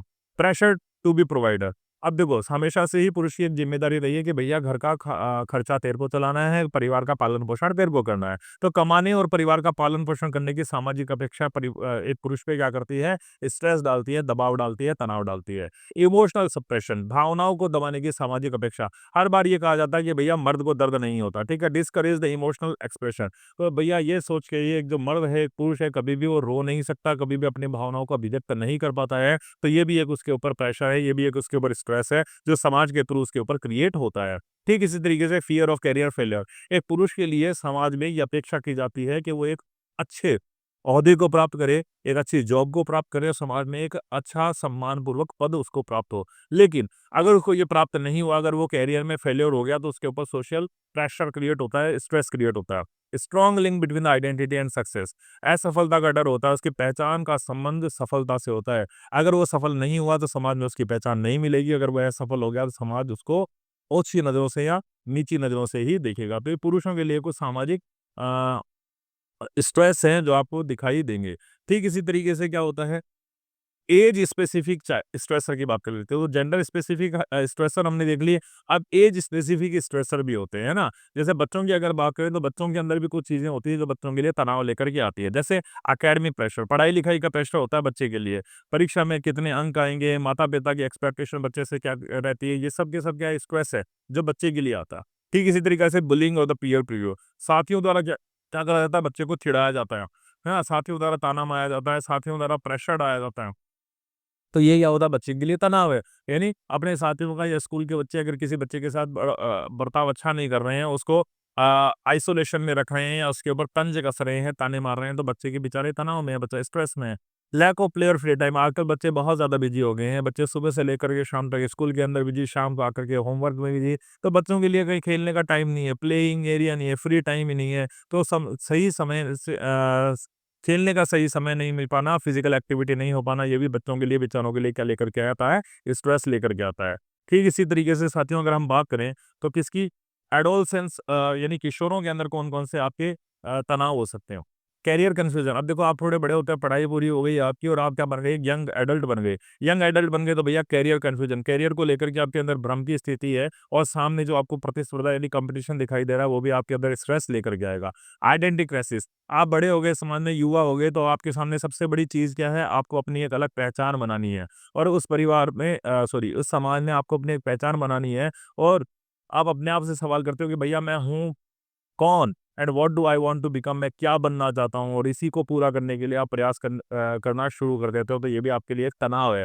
रिलेशनशिप एंड सोशल एंजाइटी, यही वो उम्र होता है जिसमें आप रिश्तों को निभाने का प्रेशर आपके ऊपर बहुत ज़्यादा आ जाता है और सोशल एंजाइटी यानी सामाजिक रूप से भी आप बड़े चिंतित रहते हैं। तो एडोलसेंस यानी युवावस्था में आपको इस तरीके के स्ट्रेसर दिखाई देंगे, जिस तरीके के तनाव कारक आपको दिखाई देंगे। तो एज वाइज है, बच्चे के अंदर अलग थे, युवाओं के लिए तनाव कारक अलग होते हैं। और इसी तरीके से जब आप एडल्टहुड में चले जाते हो यानी वयस्क हो जाते हो, तो फाइनेंशियल रिस्पॉन्सिबिलिटीज, आर्थिक जिम्मेदारियां सारी की सारी आप पे हो जाती है। चाहे बिल हो घर के, चाहे लोन हो, चाहे परिवार की आवश्यकताएं हो, सबकी जिम्मेदारी आपके कंधों पर है। इसके साथ ही वर्क प्लेस प्रेशर यानी कार्यस्थल का दबाव और जॉब सिक्योरिटी, ये भी आपके लिए तनाव का कारण बनती है। और पेरेंटिंग स्ट्रेस, अब बच्चे हो गए, आपके बच्चों का पालन पोषण करना, बच्चों को अच्छी शिक्षा देना, बच्चों को अच्छे संस्थान में भर्ती कराना, ये सारी टेंशन भी आपको लेनी पड़ती है। तो ये एडल्टहुड के प्रेशर इनको कहा जाता है। ठीक इसी तरीके से ओल्ड एज की अगर हम बात करें तो ओल्ड एज में हेल्थ इश्यू आ जाता है और दूसरों पर निर्भरता आ जाती है। आपको अकेलापन ओल्ड एज में महसूस होता है और सामाजिक अलगाव की स्थिति आपके अंदर आ जाती है। मृत्यु का डर आपको हमेशा रहता है और आपको ये भी रहता है कि समाज ने शायद आपको महत्वहीन समझा जाएगा। ठीक है? यहाँ पर आकर के आपकी यूनिट फर्स्ट जो है वो एंड हो जाती है और यूनिट सेकंड की हम बढ़ते हैं। यूनिट सेकंड के अंदर बात की गई है, किसकी बात की गई है? Cognitive and the behavioural aspect of stress. Cognitive and the behavioural aspect of stress, इसमें जनरल एडेप्टेशन टू स्ट्रेस की बात की गई है, कॉन्सिक्वेंसेज ऑफ स्ट्रेस की बात की गई है, physiological and the psychological changes associated with the stress response की बात की गई है, स्ट्रेस एंड मेमोरी की बात की गई है, adaptive and the maladaptive behaviour की बात की गई है, individual and the cultural differences की बात की गई है, सोर्सेज ऑफ स्ट्रेस है अक्रॉस द लाइफ स्पान। तो इन सभी टॉपिक की भी हम अब वन बाय वन स्टडी करते हुए आगे की तरफ बढ़ते हैं। तो अब चलते हैं यूनिट सेकंड के पहले टॉपिक की तरफ और यूनिट सेकंड का पहला टॉपिक है जनरल एडेप्टेशन टू स्ट्रेस यानी तनाव के प्रति सामान्य अनुकूलन। कहने का मतलब ये है यदि आपको ज़िंदगी में कभी तनाव महसूस होता है, यदि तनाव कभी आपके ऊपर हावी होता है तो किस तरीके से आपकी बॉडी भी उस तनाव के प्रति हैबिचुअल हो जाती है, उस तनाव को एडेप्ट करती है, उस तनाव के प्रति अनुकूलित हो जाती है।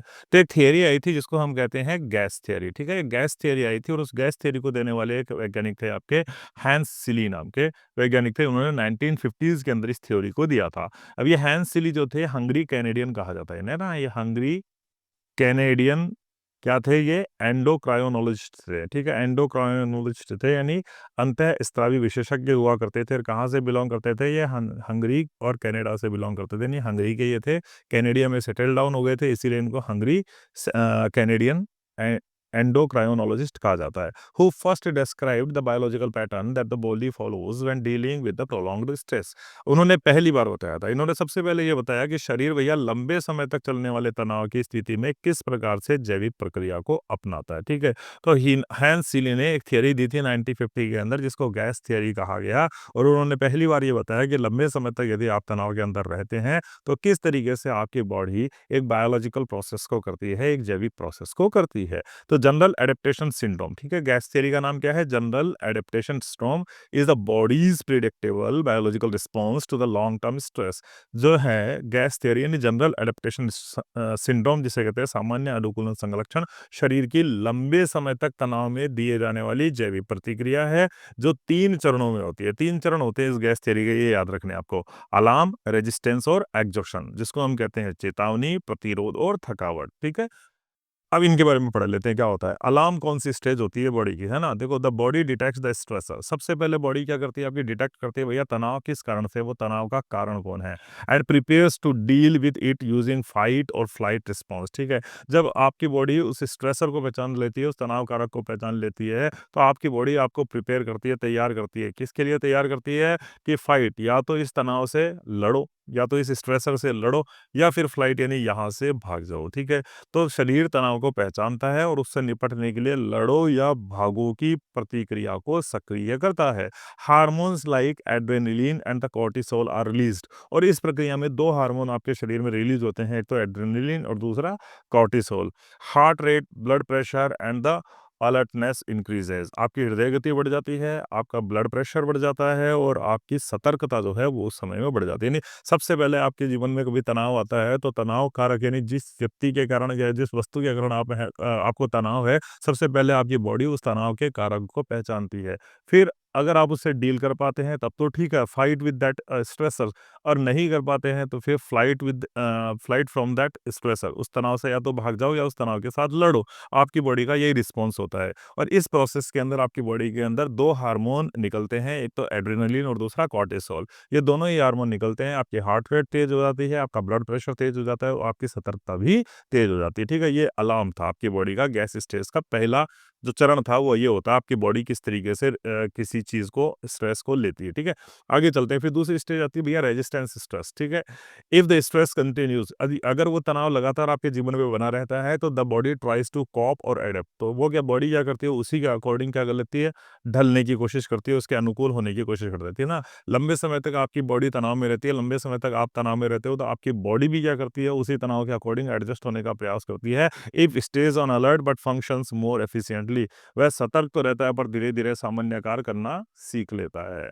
It if the stress ends the body returns to the normal, और अगर आपके जीवन से वो तनाव क्या होता है, हट जाता है, तो बॉडी वापस अपनी नॉर्मल पोजीशन में लौट आती है। इफ नॉट, और अगर वो तनाव आपके जीवन से नहीं हटता, एनर्जी स्टार्ट्स डिप्लीटिंग, तो आपकी ऊर्जा धीरे धीरे घटने लग जाती है। तो देखो, दूसरी स्टेज होती है वो रेजिस्टेंस स्टेज, आपकी कराती है कि अगर लगातार आपके जीवन में तनाव चलता ही जा रहा है तो आपकी बॉडी भी क्या करती है, उस तनाव के साथ अनुकूल होने की कोशिश करने लग जाती है। इट स्टेज ऑन अलर्ट, लेकिन बॉडी हमेशा अलर्ट पे रहती है, सतर्क रहती है, बट फंक्शंस मोर एफिशिएंटली, और भी बढ़िया तरीके से वो कोशिश करती है। इफ स्ट्रेस एंड, और यदि वो तनाव खत्म हो जाता है तब तो सब कुछ ठीक है, बॉडी नॉर्मल हो जाएगी। लेकिन अगर वो तनाव आपके बना रहता है, तनाव आप में से जाता नहीं है, तो आपकी एनर्जी जो होती है, आपकी ऊर्जा जो होती है, धीरे धीरे क्या होती है, वो कम होने लगती है।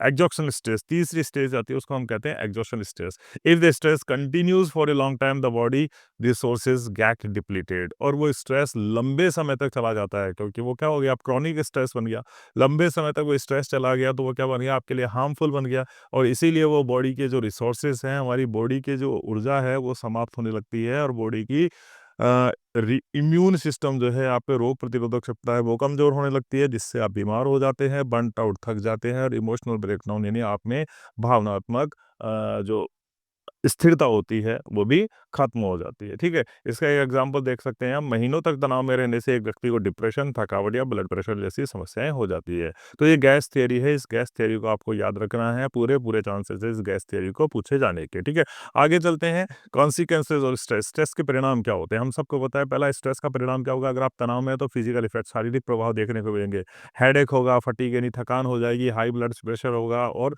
स्लीप डिसऑर्डर्स यानी आपको सही तरीके से नींद नहीं आएगी। इमोशनल इफेक्ट की बात करें तो आप चिंता में रहेंगे, आपका मूड स्विंग होगा, यानी मूड में बार-बार बदलाव होगा, और फिर इरिटेबिलिटी, चिड़चिड़ापन भी आपके अंदर आ जाएगा, यदि आप स्ट्रेस में रहेंगे।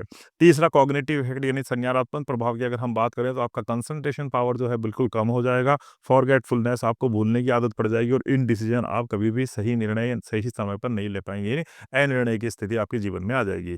बिहेवियरल एस्पेक्ट की अगर बात करें, व्यवहार परिवर्तन की अगर हम बात करें तो ओवर ईटिंग, आप जरूरत से ज़्यादा खाना शुरू कर देंगे, स्मोकिंग, आप स्मोक करना, धूम्रपान करना शुरू कर देंगे, आइसोलेशन, हम अलगाव में रहेंगे, समाज से दूर रहेंगे, विथड्रॉवल यानी हर किसी से, अपने सराउंडिंग से दूर भागने का आप प्रयास करेंगे। तो तनाव में आप रहेंगे तो आपके अंदर ये सारे चेंजेस आपको दिखाई देंगे। इसी के साथ अगले टॉपिक की हम तरफ हम चलते हैं, तो वो है physiological and the psychological changes with stress. शारीरिक और मनोवैज्ञानिक परिवर्तन कैसे आते हैं जब स्ट्रेस आपके ऊपर हावी हो जाता है। तो फिजियोलॉजिकल चेंजेस की पहले शारीरिक परिवर्तनों की बात कर लेते हैं कि भैया जब स्ट्रेस आपके ऊपर हावी हो गया तो आपके शारीरिक परिवर्तन क्या होंगे। When a person experiences stress, the body activates and sympathetic nervous system। ठीक है, अब क्या होता है कि जब व्यक्ति तनाव में होता है तो शरीर में सिंपैथेटिक नर्वस सिस्टम जो होता है आपका क्या हो जाता है, सक्रिय हो जाता है। This causes the release of stress hormone like adrenaline और कोर्टिसोन। और जैसे ही आपकी बॉडी ने स्ट्रेस को अनुभव किया, आपकी बॉडी के अंदर सिंपैथेटिक नर्वस सिस्टम सक्रिय हुआ, तो आपकी बॉडी ने दो हार्मोन्स को रिलीज करती है, एक तो एड्रेनलिन और दूसरा cortisol. These hormones prepare the body to fight and flight. अब ये हार्मोन क्या करते हैं, या आपको स्ट्रेस से या तो लड़ो या उस स्ट्रेस से भाग जाओ के लिए निर्णय लेने का काम करते हैं। A survival mechanism to deal with the threat और एंगर। और यही क्या है, सर्वाइवल मैकेनिज्म है, यानी भैया सही रहना है, जीवित रहना है, ढंग से रहना है, तो deal with threat and danger. तो आपके सामने जो खतरा है उससे निपटने के लिए आपकी बॉडी आपको दो प्रकार के रिस्पॉन्स करने के लिए मजबूर करती है, या तो भैया फाइट करो इस तनाव के साथ में, या फिर फ्लाइट करो यानी यहाँ से भाग जाओ। As a result the following physical changes occur. और इसी कारण से आपके अंदर कुछ फिजिकल परिवर्तन होते हैं, और वो कौन-कौन से होते हैं उनकी हम बात कर लेते हैं। यानी फिजियोलॉजिकल चेंजेस देख लेते हैं कि जैसे ही कोई स्ट्रेस आपके सामने दिखाई दिया, कोई तनाव आपको आपके सामने दिखाई दिया, तो उससे क्या होता है, आपकी बॉडी में दो प्रकार के हार्मोन आ गए, एक तो एड्रेनलिन हार्मोन आ गया और दूसरा कोर्टिसोल हार्मोन आ गया। अब आपको जीवन तो जीना है, और जीवन तो जीना है तो ये हार्मोन जब आपकी बॉडी से निकलते हैं, रिलीज होते हैं, तो ये आपको दो प्रकार के रिस्पॉन्स देने को मजबूर कर देते हैं। भैया सर्वाइवल तो आपको करना है, तो सर्वाइवल करने के लिए या तो हमें क्या करना पड़ेगा, फाइट करना पड़ेगा, या फ्लाइट यानी वहां से उन परिस्थितियों से भाग जाना पड़ेगा। ठीक है, तो अब ऐसी स्थिति के अंदर आपकी बॉडी के अंदर कुछ परिवर्तन आपको दिखाई देंगे, और वो कौन-कौन से होते हैं उनकी बात कर लेते हैं। इंक्रीज हार्ट रेट, सबसे पहले तो आपकी जो हार्ट रेट है, हृदय गति है, वो बढ़ जाती है। Pump more oxygen to the muscles, muscles की तरफ आपकी बहुत ज्यादा ऑक्सीजन पहुंचे, इसके लिए आपकी हार्ट रेट बढ़ जाती है। फास्ट ब्रीदिंग, आप तेज सांसें लेने लगते हैं शरीर को अधिक ऑक्सीजन देने के लिए। टेंस मसल, मांसपेशियों में आपके खिंचाव हो जाता है, क्योंकि अब आप संभावित प्रक्रिया कुछ देने वाले हैं। स्वेटिंग, पसीना आ जाता है शरीर को ठंडा करने के। ड्राई माउथ, मुंह सूख जाता है। शेकी हैंड्स, हाथ कपकपाने लगते हैं। बटरफ्लाइज इन स्टमक, और पेट में आपके हलचल होने लगती है। ठीक है, अब साइकोलॉजिकल चेंजेस की बात कर लें, मनोवैज्ञानिक, देखो शारीरिक परिवर्तन तो आपने देख लिया स्ट्रेस के कारण आपके अंदर क्या क्या होते हैं। अब हम थोड़े से साइकोलॉजिकल चेंजेस की भी बात कर लेते हैं जो स्ट्रेस के कारण हमारे में होते हैं।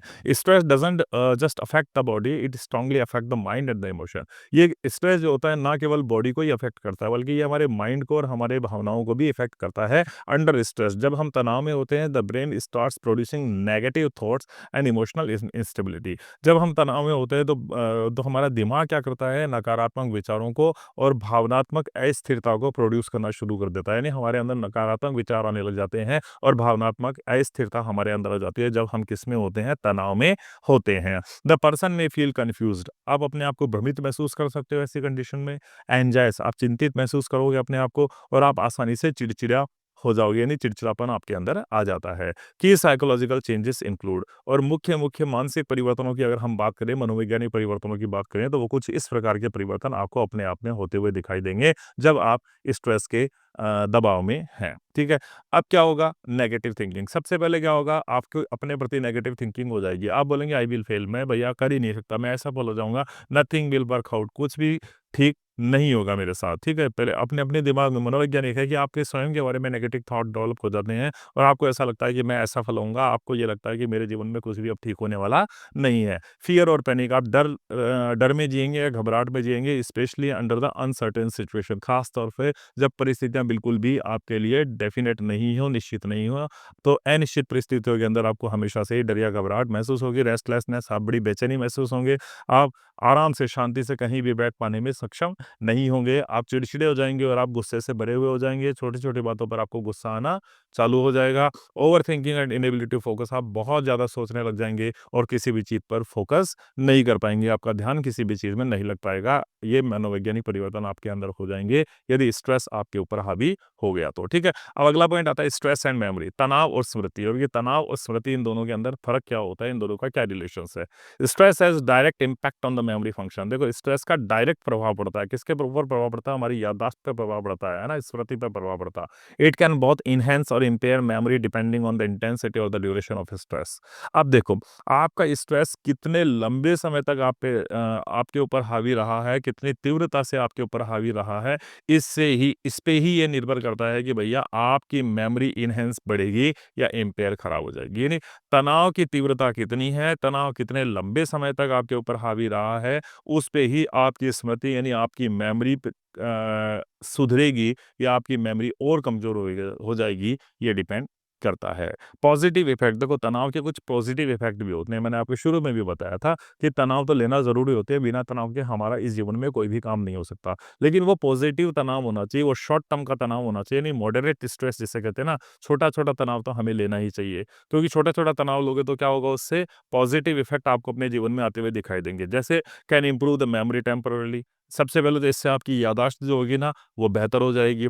हेल्पफुल ड्यूरिंग एग्ज़ाम, एग्ज़ाम के समय आपकी परफ़ॉर्मेंस बेहतर हो जाएगी, इंटरव्यू के समय आपकी परफ़ॉर्मेंस बेहतर हो जाएगी, आपातकाल में आपकी परफॉर्मेंस बेहतर हो जाएगी, क्योंकि आपका माइंड जो होगा वो हमेशा चौकन्ना बना रहेगा ऐसी परिस्थितियों के प्रति। तो थोड़ा-थोड़ा स्ट्रेस लेंगे ना, तो इंटरव्यू हो, एग्ज़ाम हो, इमरजेंसी हो, उन सब में आपका दिमाग बेहतरीन तरीके से काम करेगा और आप सही निर्णय ले पाएँगे। Release adrenaline which enhances focus and recall.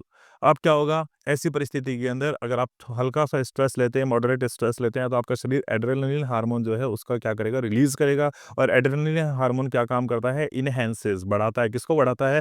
आपके फ़ोकस को बढ़ाता है और आपकी स्मरण शक्ति यानी याद करने की क्षमता जो होती है ना, इन दोनों को तीव्र करने का काम करता है एड्रेनालिन हार्मोन। तो छोटा-छोटा तनाव तो लेना चाहिए, मॉडरेट स्ट्रेस है उसको तो लेना चाहिए। लेकिन क्रॉनिक स्ट्रेस नहीं लेना चाहिए, नेगेटिव इम्पैक्ट भी डलते हैं इसके। क्रॉनिक स्ट्रेस या हाई स्ट्रेस जो होता है ना, उसको आपको कभी नहीं लेना चाहिए।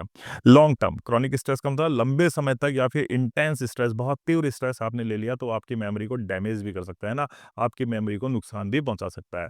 क्योंकि नेगेटिव जो इम्पैक्ट पड़ता है इसका, या क्रॉनिक स्ट्रेस का जो इम्पैक्ट पड़ता है, जब क्रॉनिक स्ट्रेस में आप रहते हैं तो आपकी बॉडी एक हार्मोन रिलीज़ करती है। कौन सा हार्मोन होता है वो? Cortisol hormone. अब ये कोर्टिसोल हार्मोन क्या काम करता है, which effect the hippocampus brain area responsible for memory. अब ये कोर्टिसोल हार्मोन डायरेक्ट ब्रेन के उस हिस्से को प्रभावित करता है, हिप्पोकैम्पस। और ये हिप्पोकैम्पस कौन सा एरिया होता है? जो हमारी याददाश्त को सुरक्षित रखता है, जो हमारी याददाश्त को केंद्रित रखता है, जो जहाँ पर हमारी याददाश्त रिकॉल करने की क्षमता रहती है। ठीक है, वहाँ पे डायरेक्ट इफेक्ट डालता है कोर्टिसोल हार्मोन। और ये कोर्टिसोल हार्मोन कब रिलीज होता है? जब हम क्रॉनिक स्ट्रेस में होते हैं, जब हम हाई स्ट्रेस में होते हैं। लीड्स टू फॉरगेटफुलनेस, और इसके परिणाम क्या होते हैं भैया? आपको भूलने की आदत हो जाती है, आपको भ्रम की आदत हो जाती है और आप कोई भी चीज़ सीखने में बड़ी परेशानी का सामना करते हैं। ठीक है, आगे चलते हैं। साइंटिफिक इंसाइट यानी वैज्ञानिक दृष्टिकोण की बात कर लें, एड्रेनलिन हार्मोन की अगर हम बात कर लें, तो एड्रेनलिन हार्मोन हमें पता है एक पॉजिटिव हार्मोन है जो मॉडरेट स्ट्रेस के समय हमारी बॉडी के अंदर जनरेट होता है। ये हमारी शॉर्ट टर्म मेमोरी जो होती है उसको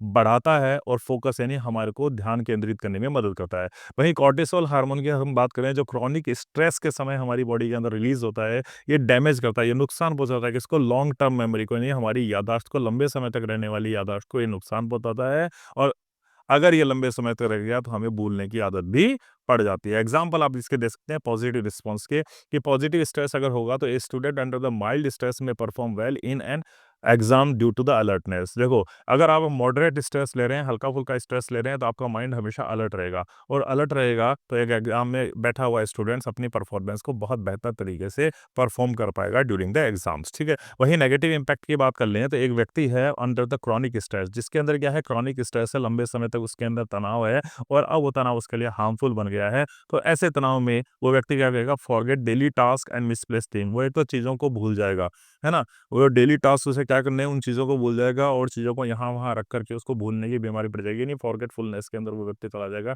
और उसको छोटी छोटी बातें भी याद नहीं रहेगी। ठीक है, नेक्स्ट हम बात कर लेते हैं adaptive and the maladaptive behaviour. अनुकूलात्मक और अनुपयुक्त व्यवहार क्या होता है।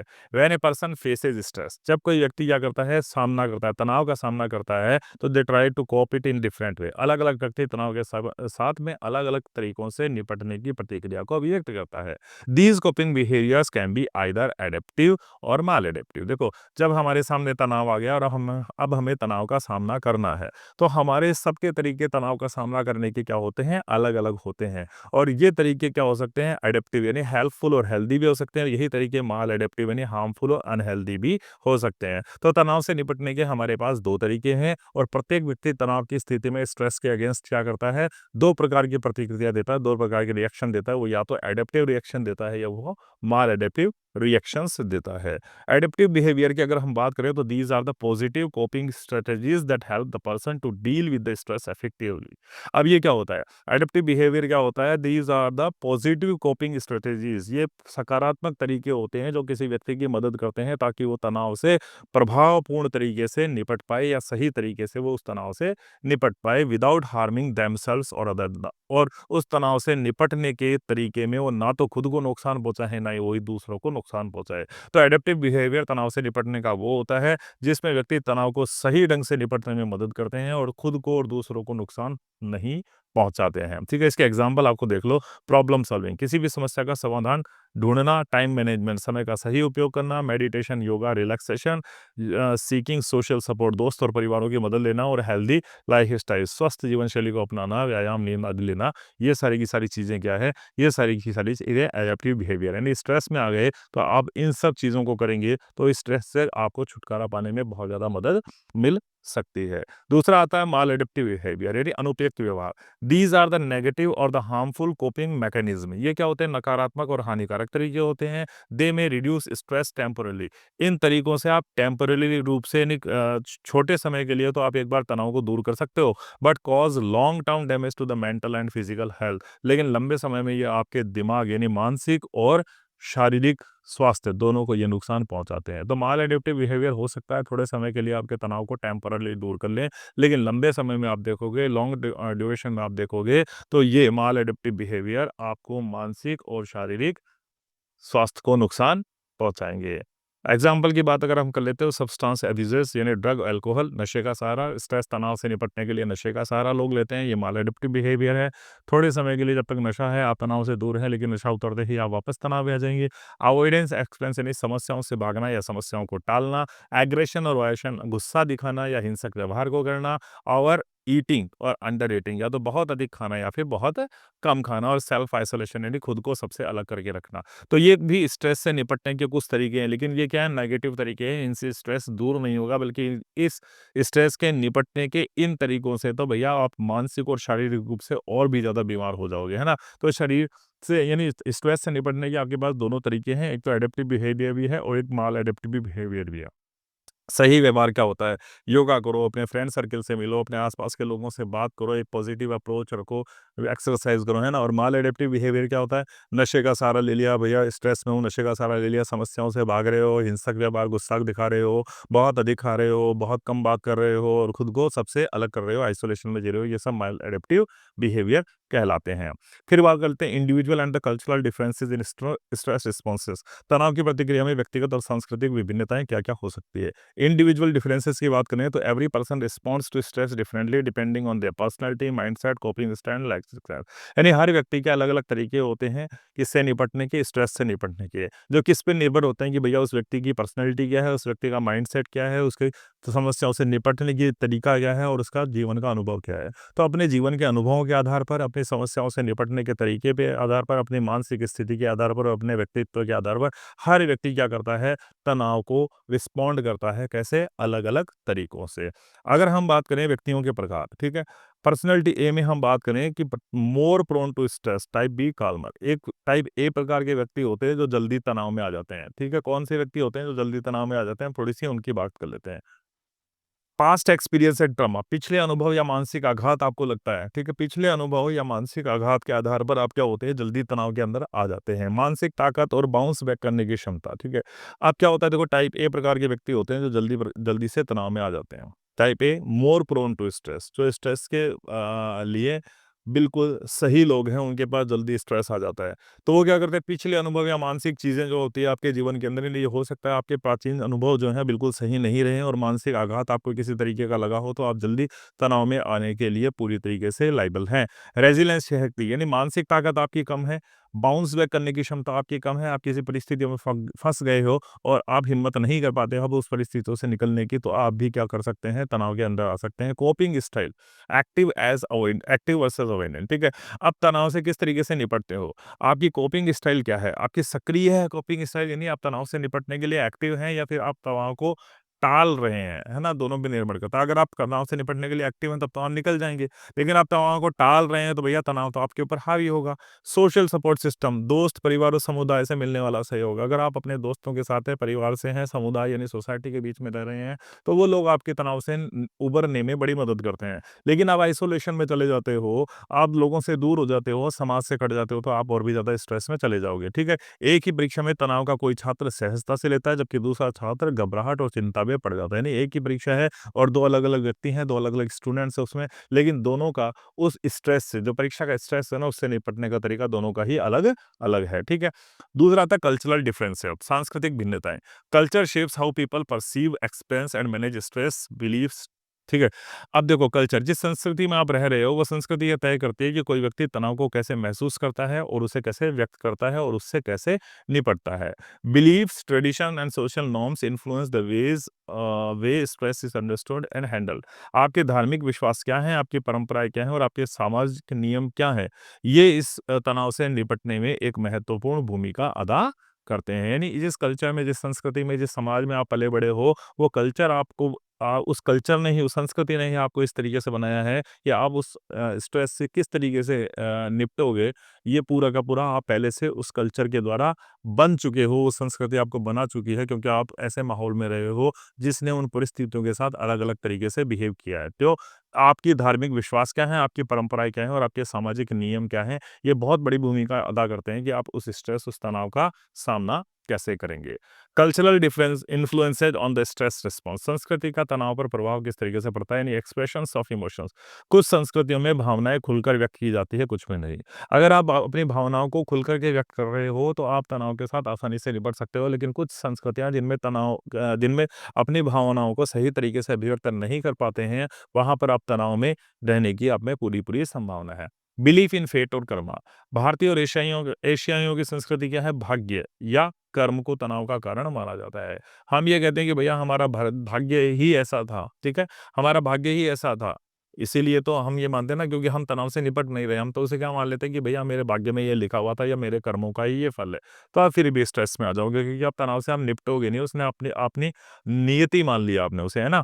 Social expectation and honour. कई समाजों में सामाजिक प्रतिष्ठा की चिंता तनाव का मुख्य कारण रहती है ना। कई समाज ऐसे होते हैं, कई सोसाइटी ऐसी होती है कि वो ये मानते हैं कि समाज के अंदर आपकी एक अच्छी पोजीशन है, तो आप एक अच्छे वेल-बीइंग हो, एक अच्छे इंसान हो और एक अच्छे रेपुटेड प्रतिष्ठित पद पर हो। लेकिन ऐसा नहीं कर पाओगे तो आप स्ट्रेस में आ जाओगे। तो ऐसी संस्कृति होगी, वो भी आपको स्ट्रेस में लाएगी। Coping methods very. जो पश्चिमी समाज में काउंसलिंग आम है, ठीक है? पश्चिम जो है ना, वेस्टर्न कंट्रीज़ की हम बात करें, तो आप स्ट्रेस में होते हैं ना, तो वहाँ पे काउंसलर्स होते हैं आपके लिए, जिनके साथ आप काउंसलिंग लेते हो। जबकि हमारे यहाँ की बात करें, तो हमारे यहाँ ध्यान है, योग है, सामूहिक सहारा अधिक अपनाया जाता है। तो क्या होता है कि कल्चरल रिस्पॉन्स स्ट्रेस, स्ट्रेस से निपटने के लिए अलग-अलग संस्कृतियाँ अलग-अलग प्रकार से बिहेवियर करती है। वेस्टर्न संस्कृति, अगर आप तनियाव तनाव में आ जाओ, तो वेस्टर्न संस्कृति में क्या होता है, काउंसलर्स हैं, जहाँ पर जाकर के आप मिलते हो उस काउंसलर से, उस पर्टिकुलर डॉक्टर से, जो आपकी बातों को सुनता है और आपका क्या करता है, वो इलाज करता है। वहीं आप इंडिया की बात कर लो या पूर्वी राष्ट्रों की बात कर लो, तो हम मेडिटेशन, योग और क्या करते हैं, आपसी सहयोग से उस तनाव को दूर करने की कोशिश करते हैं या प्रयास करते हैं। ठीक है? आगे चलते हैं। Sources of stress across the life span. जीवन काल में तनाव के स्रोत क्या-क्या रहते हैं? As a person grows from the childhood to the old age, their responsibilities, environment and emotional needs change. ठीक है? आप जैसे-जैसे बढ़ते हो, बचपन से आप जैसे-जैसे ओल्ड अवस्था की तरफ बढ़ते हो, तो आपकी रिस्पॉन्सिबिलिटीज़, आपकी ज़िम्मेदारियाँ, आपका आस-पास का वातावरण और आपकी इमोशनल नीड्स, यानी आपकी भावनात्मक आवश्यकताएँ भी चेंज होती जाती हैं। समय परिस्थिति के अकॉर्डिंग हमारी इच्छाएँ, हमारी एनवायरनमेंट, हमारा रिस्पॉन्सिबिलिटीज़ और हमारी भावनात्मक नीड्स जो होती है ना, वो चेंज होती है। Accordingly the sources of stress also very in the different stages of life. और यही कारण है कि अलग-अलग जीवन में, आप बचपन में हो तो अलग प्रकार का तनाव है, आप वयस्क हुए तो अलग प्रकार का तनाव है, एडल्ट हुए तो अलग प्रकार का तनाव है और ओल्ड एज में गए तो आप में अलग-अलग प्रकार का तनाव है। तो आपके जीवन में जैसे-जैसे आप जीवन में आगे की तरफ बढ़ते हो, जो तनाव का लेवल जो रहता है, वो भी अलग-अलग तरीके का आपके जीवन के अंदर आता चला जाता है। सोर्सेज़ देख लेते हैं फटाफट थोड़े से। चाइल्डहुड, बचपन में अगर बात करें, तो बचपन के अंदर आपके अंदर एकेडमिक प्रेशर रहता है, पढ़ाई का प्रेशर रहता है, फियर ऑफ पनिशमेंट, डर का प्रेशर रहता है कि मेरे को पनिशमेंट मिलेगा अगर मैं सही ढंग से पढ़ाई नहीं करूँगा। लैक ऑफ प्ले टाइम, खेलने का सही वक़्त नहीं मिल पाना और पैरेंटल प्रेशर, यानी माता-पिता का प्रेशर, ये चाइल्डहुड में आपको दिखाई देगा। किसी भी बच्चे को आप इन स्ट्रेस से गुजरते हुए देख सकते हैं। जब आप एडोलसेंस की स्थिति के अंदर घुसते हैं, यानी किशोरावस्था में घुसते हैं, तो पीयर प्रेशर, अपने साथियों का प्रेशर आपके पास रहता है। बॉडी इमेज, आप कैसे दिखाई देते हैं उसको लेकर के आप चिंता में रहते हैं। कैरियर कन्फ्यूजन, आपका कैरियर को लेकर के आप भ्रम की स्थिति में रहते हैं। रोमांटिक एंड सोशल रिलेशनशिप, प्रेम को लेकर के या फिर सामाजिक रिश्तों को लेकर के भी आप बड़े तनाव में रहते हैं। कब? किशोरावस्था के अंदर। जब अर्ली एडल्टहुड आ जाता है, तो जॉब सर्च, इसकी टेंशन आप में है। रिलेशनशिप इश्यूज, परिवार के साथ, अपने नियर और डियर वंस के साथ आपके रिलेशनशिप को लेकर के आप टेंशन में रहते हो और फाइनेंशियल इनस्टेबिलिटी को लेकर के भी आप तनाव के अंदर रहते हो। वहीं आप जब अधेड़ उम्र में पहुँचते हो, यानी मिडिल एज में जब पहुँचते हो, तो जॉब प्रेशर, फैमिली रिस्पॉन्सिबिलिटीज़, आपके हेल्थ कंसर्न्स, पेरेंटिंग और बच्चों को पालना, बड़ा करना, उसका स्ट्रेस और एजिंग कंसर्न्स, और धीरे-धीरे आपकी उम्र बढ़ रही है, उसका भी स्ट्रेस आपके ऊपर हावी हो जाता है। और वहीं अगर हम ओल्ड अवस्था की बात करें, तो एकाकीपन, फिजिकल वीकनेस, शारीरिक रूप से कमजोरी, फियर ऑफ डेथ, मृत्यु का डर और डिपेंडेंस, यानी दूसरों पर निर्भरता, ये स्ट्रेस है जो आपके अंदर क्या आते हैं, ओल्ड अवस्था में आते हैं। तो पूरे जीवन में आप क्या करते हो, अलग-अलग स्टेज से गुजरते हो, चाइल्डहुड से गुजरते हो, एडोलसेंस से गुजरते हो, अर्ली एडल्टहुड से गुजरते हो, मिडिल एज से गुजरते हो और ओल्ड एज से गुजरते हो। और हर स्टेज के ऊपर आपके पास अलग-अलग स्ट्रेस आपको नज़र आते हैं। ठीक है? तो ये अलग-अलग क्या होते हैं, आपके सोर्सेज़ ऑफ स्ट्रेस है अक्रॉस द लाइफ स्पान। आपके पूरे लाइफ स्पान में अलग-अलग स्टेजेस पे आपके अलग-अलग प्रकार के स्ट्रेस जो हैं जीवन में आते हैं। ठीक है? Stress is life long reality. Stress निरंतर पूरे जीवन में चलने वाली आपकी एक सत्यता है। But it's causes change with the age, लेकिन इसके कारण जो होते हैं ना, वो उम्र के साथ बदलते हैं। Recognising the stage specific stressors help in building targeted कॉपिंग strategies. प्रत्येक जीवन चरण के तनाव को समझना उचित समाधान खोजने में सहायक होता है। तो प्रत्येक जीवन चरण में आप जिस जीवन की स्टेज पर पहुंच चुके हैं, आप जिस जीवन के चरण पर पहुंच चुके हैं, वहां पर आपको ये समझने की कोशिश करनी चाहिए कि आप किस प्रकार के तनाव से गुजर रहे हैं। अगर आपने उसको समझ लिया, तो आप उसका एक उचित समाधान खोज पाएंगे और यहीं पर आकर के आपकी यूनिट सेकंड जो है एंड होती है। अब चलते हैं हमारी यूनिट थर्ड की तरफ। तो यूनिट थर्ड की अगर हम बात करें तो यूनिट थर्ड बात करती है स्ट्रेस एंड वर्क परफॉर्मेंस के बारे में, जिसके अंदर टॉपिक हमारे कवर किए गए हैं role of communication in managing stress and work performance, emotional regulation and coping, emotional intelligence and conflict management, emotional basis and stress, stress and conflict in relationship. तो ये कुछ टॉपिक है जो हम यूनिट थर्ड के अंदर डिस्कस करने वाले हैं। वन बाय वन हम हर एक टॉपिक को देखते हुए बढ़ते हैं आगे। ठीक है, तो सबसे पहला टॉपिक हमारा जो दिया गया है वो है role of communication in managing stress and work performance. आपकी कार्य कुशलता के अंदर अभिवृद्धि हो और तनाव से आप बेहतर तरीके से निपट पाएं, इसमें कम्युनिकेशन आपकी किस तरीके से मदद करता है। यानी आपकी कार्य कुशलता अच्छी हो और आप तनाव से बेहतर तरीके से निपट पाएं, इसमें कम्युनिकेशन का क्या रोल रहता है, उसकी बात टॉपिक फर्स्ट में की गई है। तो देखो, सबसे पहली कम्युनिकेशन आपकी मदद करता है रिड्यूसेस मिसअंडरस्टैंडिंग, यानी गलतफहमी को दूर करने में कम्युनिकेशन हमारी भूमिका निभाता है। अगर हमारा कम्युनिकेशन बिल्कुल क्लियर है, अगर हमारा कम्युनिकेशन बिल्कुल ट्रांसपेरेंट है, यदि आप स्पष्टवादी हो, स्पष्ट तौर पर अपनी बातों को रखते हो, तो इससे क्या होता है, किसी भी प्रकार का कंफ्यूजन दूर होता है, डिलेज किसी भी काम में अनावश्यक देरी भी नहीं होती है, और फ्रस्ट्रेशन, निराशा और हताशा का माहौल भी क्रिएट नहीं होता, वो भी दूर होते हैं। तो कम्युनिकेशन जरूरी है। कैसा कम्युनिकेशन? स्पष्ट कम्युनिकेशन अगर आप करते हो, साफ साफ अपनी बातों को रखते हो, तो इससे किसी भी प्रकार की भ्रम की स्थिति नहीं रहती है, अनावश्यक देरी किसी भी कार्य में नहीं होती है, और निराशा और हताशा भी किसी के पास नहीं आती है। नेक्स्ट है builds trust and emotional support. Communication एक और मदद करता है, वो विश्वास और भावनात्मक समर्थन डेवलप करने का काम करता है। ओपन कम्युनिकेशन यानी खुला संवाद अगर किया गया है, जहां पर हर किसी को बोलने की अनुमति हो, उस संवाद से क्या होता है, fosters trust between team member. जो टीम के सदस्य होते हैं ना, उनके बीच में क्या बिल्ट होता है भैया? ट्रस्ट बिल्ट होता है। तो यदि एक ओपन एनवायरनमेंट है जहाँ पे हर कोई अपनी बात को कह सकता है, तो वहां पर टीम मेंबर्स के बीच में आपस में ट्रस्ट बिल्ट होता है, और उनका इमोशनल स्ट्रेस यानी भावनात्मक तनाव जो होता है वो कम होता है। नेक्स्ट, कम्युनिकेशन हमारी हेल्प करता है इन expressing the stress and needs. हम हमारी तनाव और आवश्यकताओं का अभिव्यक्त करने के लिए, एक्सप्रेस करने के लिए भी कम्युनिकेशन का सहारा लेते हैं। Employees can share their stress, workload issues, emotional struggles leading to timely support. अगर कोई कर्मचारी आपके यहाँ काम कर रहा है और अगर वो बात कर सकता है आपसे, तो वो आपको बता सकता है कि वो किस तनाव से गुजर रहा है, उसके ऊपर वर्क का कितना ज़्यादा प्रेशर है, और वो कौन से भावनात्मक संघर्षों से गुजर रहा है। अगर वो अपनी बातों को अभिव्यक्त कर पाए कम्युनिकेशन के माध्यम से, तो समय रहते उसको क्या मिल सकता है भैया? समय रहते उसको सहायता पहुंचाई जा सकती है। आपने देखा होगा कई बार लोग जब अपने तनाव को अभिव्यक्त नहीं कर पाते, अपने स्ट्रेस को एक्सप्रेस नहीं कर पाते, तो वो क्रॉनिक स्ट्रेस के चलते गलत डिसीजन ले लेते हैं, जैसे सुसाइड वगैरह करना, आत्महत्या वगैरह करना। तो अगर वो क्या कर पाते, अपने स्ट्रेस को बयां कर पाते, कम्युनिकेट कर पाते, अगर वो बता पाते कि किन भावनात्मक संघर्षों से वो गुजर रहे हैं, तो शायद समय रहते हम उनका सहायता कर पाते और वो इस गलत कदम को ना उठाते। तो कम्युनिकेशन बहुत जरूरी है स्ट्रेस और अपनी आवश्यकताओं को बताने के लिए भी। नेक्स्ट आता है communication enhances the clarity of roles and expectations. भैया, आपका किसी काम को लेकर के क्या रोल है, आपकी भूमिका क्या होनी चाहिए, और आपसे कंपनी क्या उम्मीद करती है, इसकी भी क्लैरिटी किसके माध्यम से होती है? कम्युनिकेशन के माध्यम से होती है। तो communication clarifies who is responsible for what.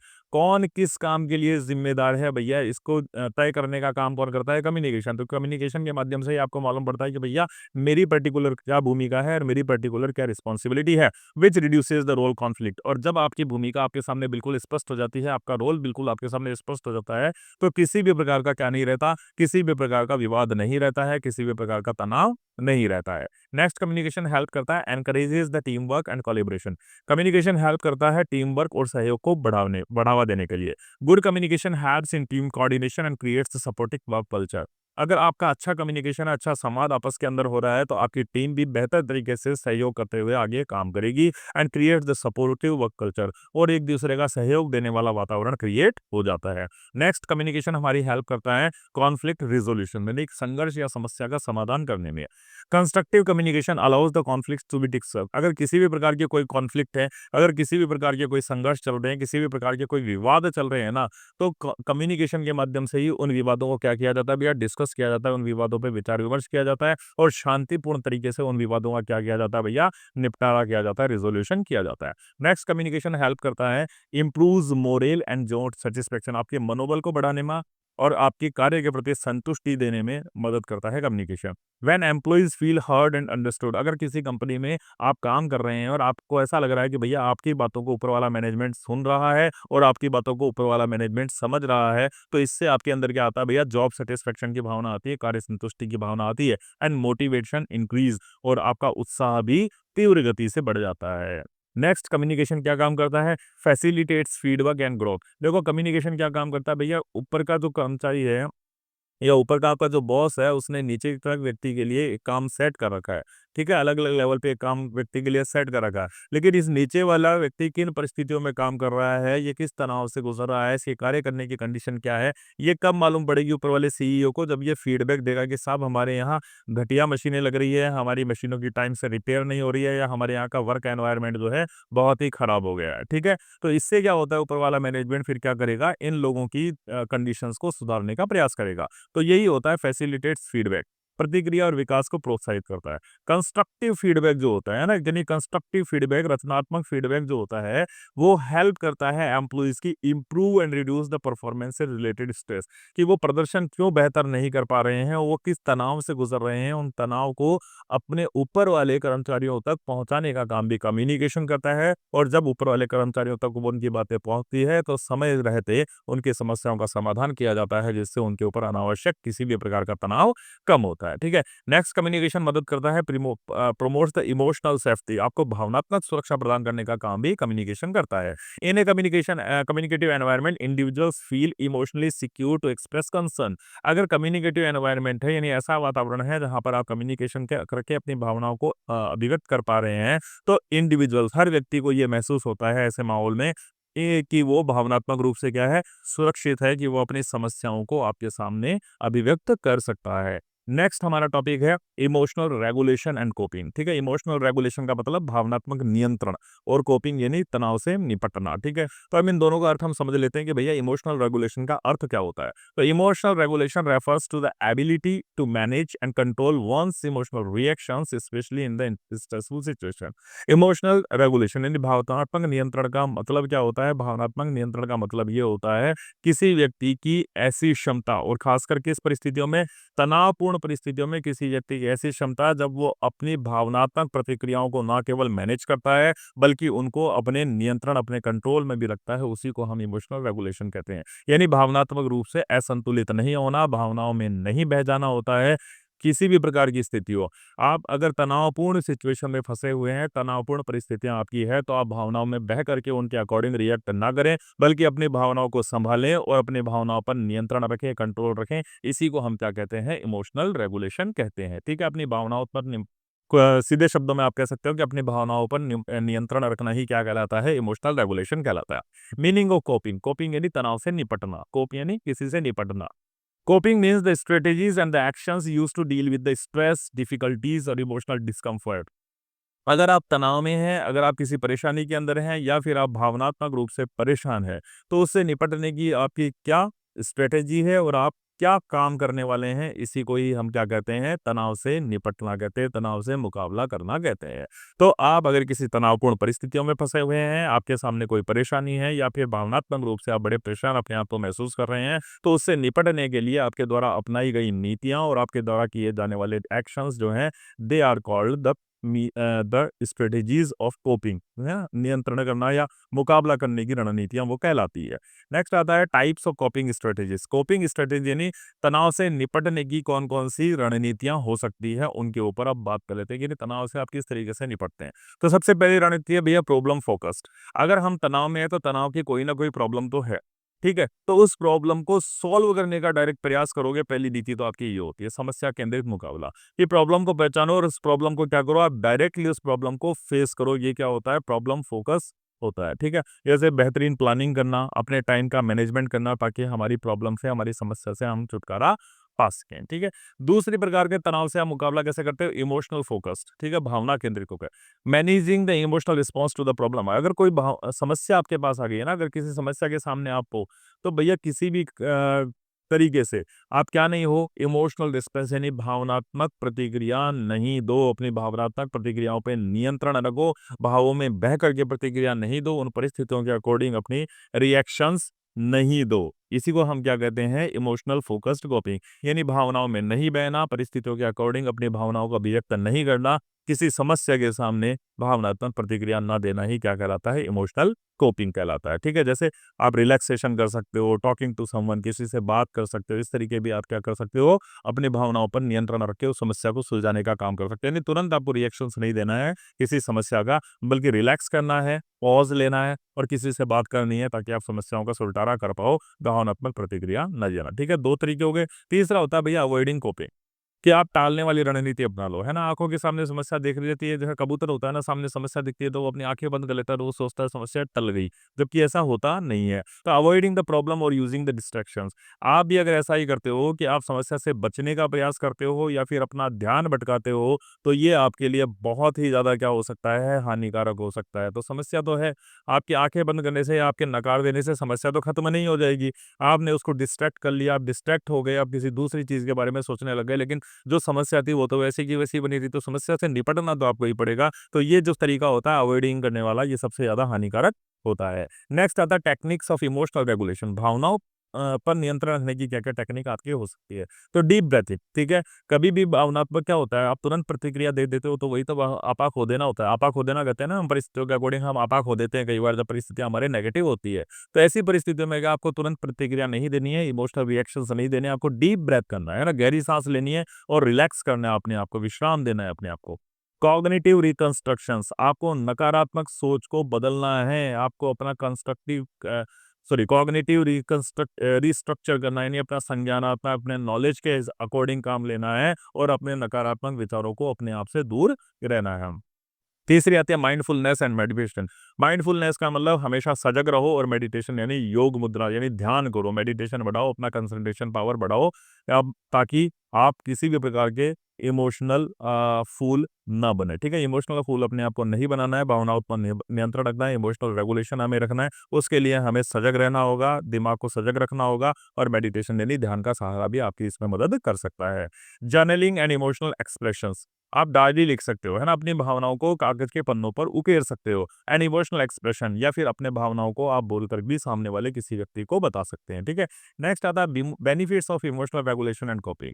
अब इन दोनों के लाभ क्या हो सकते हैं? इमोशनल रेगुलेशन और कोपिंग अगर आप कर लेते हैं तो इसके आपको क्या क्या फायदे मिल सकते हैं? इससे आपकी एक तो एंजाइटी भैया कम होगी, है ना? फालतू की चिंता जो होगी वो आपकी कम होगी, आपका एंगर गुस्सा कम होगा और आपकी हताशा कम होगी। इससे आपकी मेंटल हेल्थ इंप्रूव होगी और आप खुशहाल भरा जीवन जिएँगे। इससे आपका वर्क परफॉर्मेंस बेहतर हो जाएगा और आपके रिश्तों में भी सुधार हो जाएगा। इससे इमोशनल रेजिलियंस यानी भावनात्मक लचीलापन भी बढ़ जाता है, यानी भावनात्मक रूप से आप बहते नहीं हैं बल्कि भावनाओं पर नियंत्रण भी आप करने लग जाते हैं। ठीक है, नेक्स्ट टॉपिक आता है emotional intelligence and conflict management. ठीक है, अब इमोशनल इंटेलिजेंस की बात कर लेते हैं। तो इमोशनल रेगुलेशन आपने देख लिया, अब हम इमोशनल इंटेलिजेंस यानी भावनात्मक बुद्धि क्या होती है और कॉन्फ्लिक्ट मैनेजमेंट क्या होता है, उसको लेकर के हम थोड़ी-सी बात कर लेते हैं। भावनात्मक बुद्धि इमोशनल इंटेलिजेंस को ईआई या ईक्यू दोनों कह सकते हैं ना, इन दोनों को दोनों ही रूप में इसको अभिव्यक्त किया जाता है, एब्रिविएट किया जाता है। तो emotional intelligence is the ability to recognise, understand, manage and influence one's own emotions and the emotions of other. भावनात्मक बुद्धिमत्ता, इमोशनल इंटेलिजेंस का अर्थ क्या होता है? आपकी योग्यता, ठीक है, अपनी और दूसरों की भावनाओं को पहचानना, अपनी और दूसरों की भावनाओं को पहचानना, उनको समझना, उनको संभालना and influence one's own emotion, और अपने आप के इमोशंस को प्रभावित करने की क्षमता ही क्या कहलाती है? आपकी इमोशनल इंटेलिजेंस कहलाती है।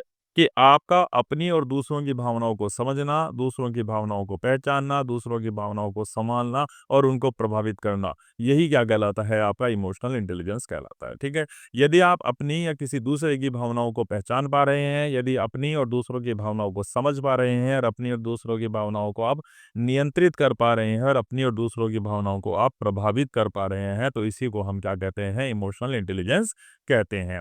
ठीक है, कंपोनेंट्स ऑफ इमोशनल इंटेलिजेंस, अब ये इमोशनल इंटेलिजेंस किन-किन चीज़ों से मिलकर के बनती है, यानी भावनात्मक बुद्धि किन-किन चीज़ों से आपके पास आ सकती है। तो डेनियल गोलमैन एक बड़े ही साइकोलॉजिस्ट हुआ करते थे जिन्होंने इसके बारे में क्या दी है आपको, कुछ चीज़ें बताई है कि भावनात्मक बुद्धि कैसे आपके अंदर आ सकती है। तो सबसे पहले भैया सेल्फ अवेयरनेस, खुद को पहचानो, खुद के इमोशंस को पहचानो, खुद की भावनाओं को पहचानो कि आप किस प्रकार के व्यक्ति हो, आपकी किस प्रकार की भावनाएँ हैं। सेल्फ रेगुलेशन, अपने ऊपर नियंत्रण, अपने भावनाओं पर नियंत्रण रखना, आप इमोशनल होकर के कभी भी रिएक्शन ना देना, ये आपको करना पड़ेगा।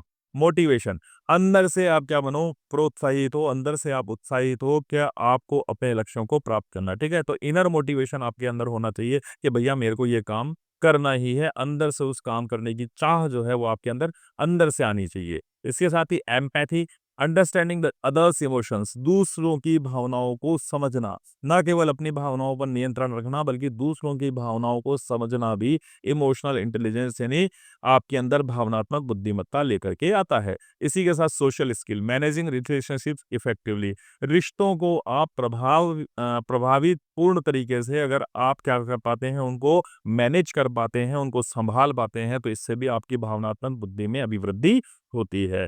नेक्स्ट आता है importance of emotional intelligence in work place. अगर आप किसी कार्य क्षेत्र में हैं तो वहां पर भावनात्मक बुद्धि का क्या महत्व हो सकता है उसकी बात कर लेते हैं। अगर आप किसी कार्य क्षेत्र में कहीं काम कर रहे हैं और आपके पास भावनात्मक बुद्धि है तो इससे क्या होता है, helps in team coordination and communication. एक तो टीम का कोऑर्डिनेशन यानी आपसी सहयोग समन्वय बना रहता है, और दूसरा ये कम्युनिकेशन यानी संवाद में भी आपकी टीम के मेंबर से संवाद में भी आपके लिए क्या होती है, सहायक होती है। It reduces the emotional outburst and the conflicts. ये किसको कम करती है, एक तो इमोशनल आउटबर्स्ट, भावनात्मक रूप से विस्फोटक आप ना हो जाएं और किसी प्रकार का कॉन्फ्लिक्ट यानी टकराव या विवाद आपका ना हो जाए, उससे भी आपको बचाने का काम करती है आपकी भावनात्मक intelligence. Improve the leadership and cooperation, ये नेतृत्व और सहयोग को बेहतर बनाने का काम करती है। Builds trust and positive environment, ये ट्रस्ट यानी विश्वास का वातावरण बनाती है और सकारात्मक वातावरण भी क्रिएट करती है इमोशनल इंटेलिजेंस। नेक्स्ट आता है मीनिंग और कॉन्फ्लिक्ट मैनेजमेंट। ये कॉन्फ्लिक्ट मैनेजमेंट क्या होता है, तो conflict management is the process of handling disputes, ठीक है। कॉन्फ्लिक्ट मैनेजमेंट क्या है, एक प्रोसेस है।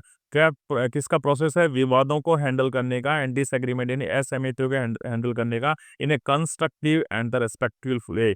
एक सम्मानजनक तौर पर, एक रचनात्मक तौर पर यदि आप डिस्प्यूट यानी विवादों का निपटारा कर पा रहे हो या असहमतियों का निपटारा कर पा रहे हो तो इसी को हम क्या कहते हैं, कॉन्फ्लिक्ट मैनेजमेंट कहते हैं।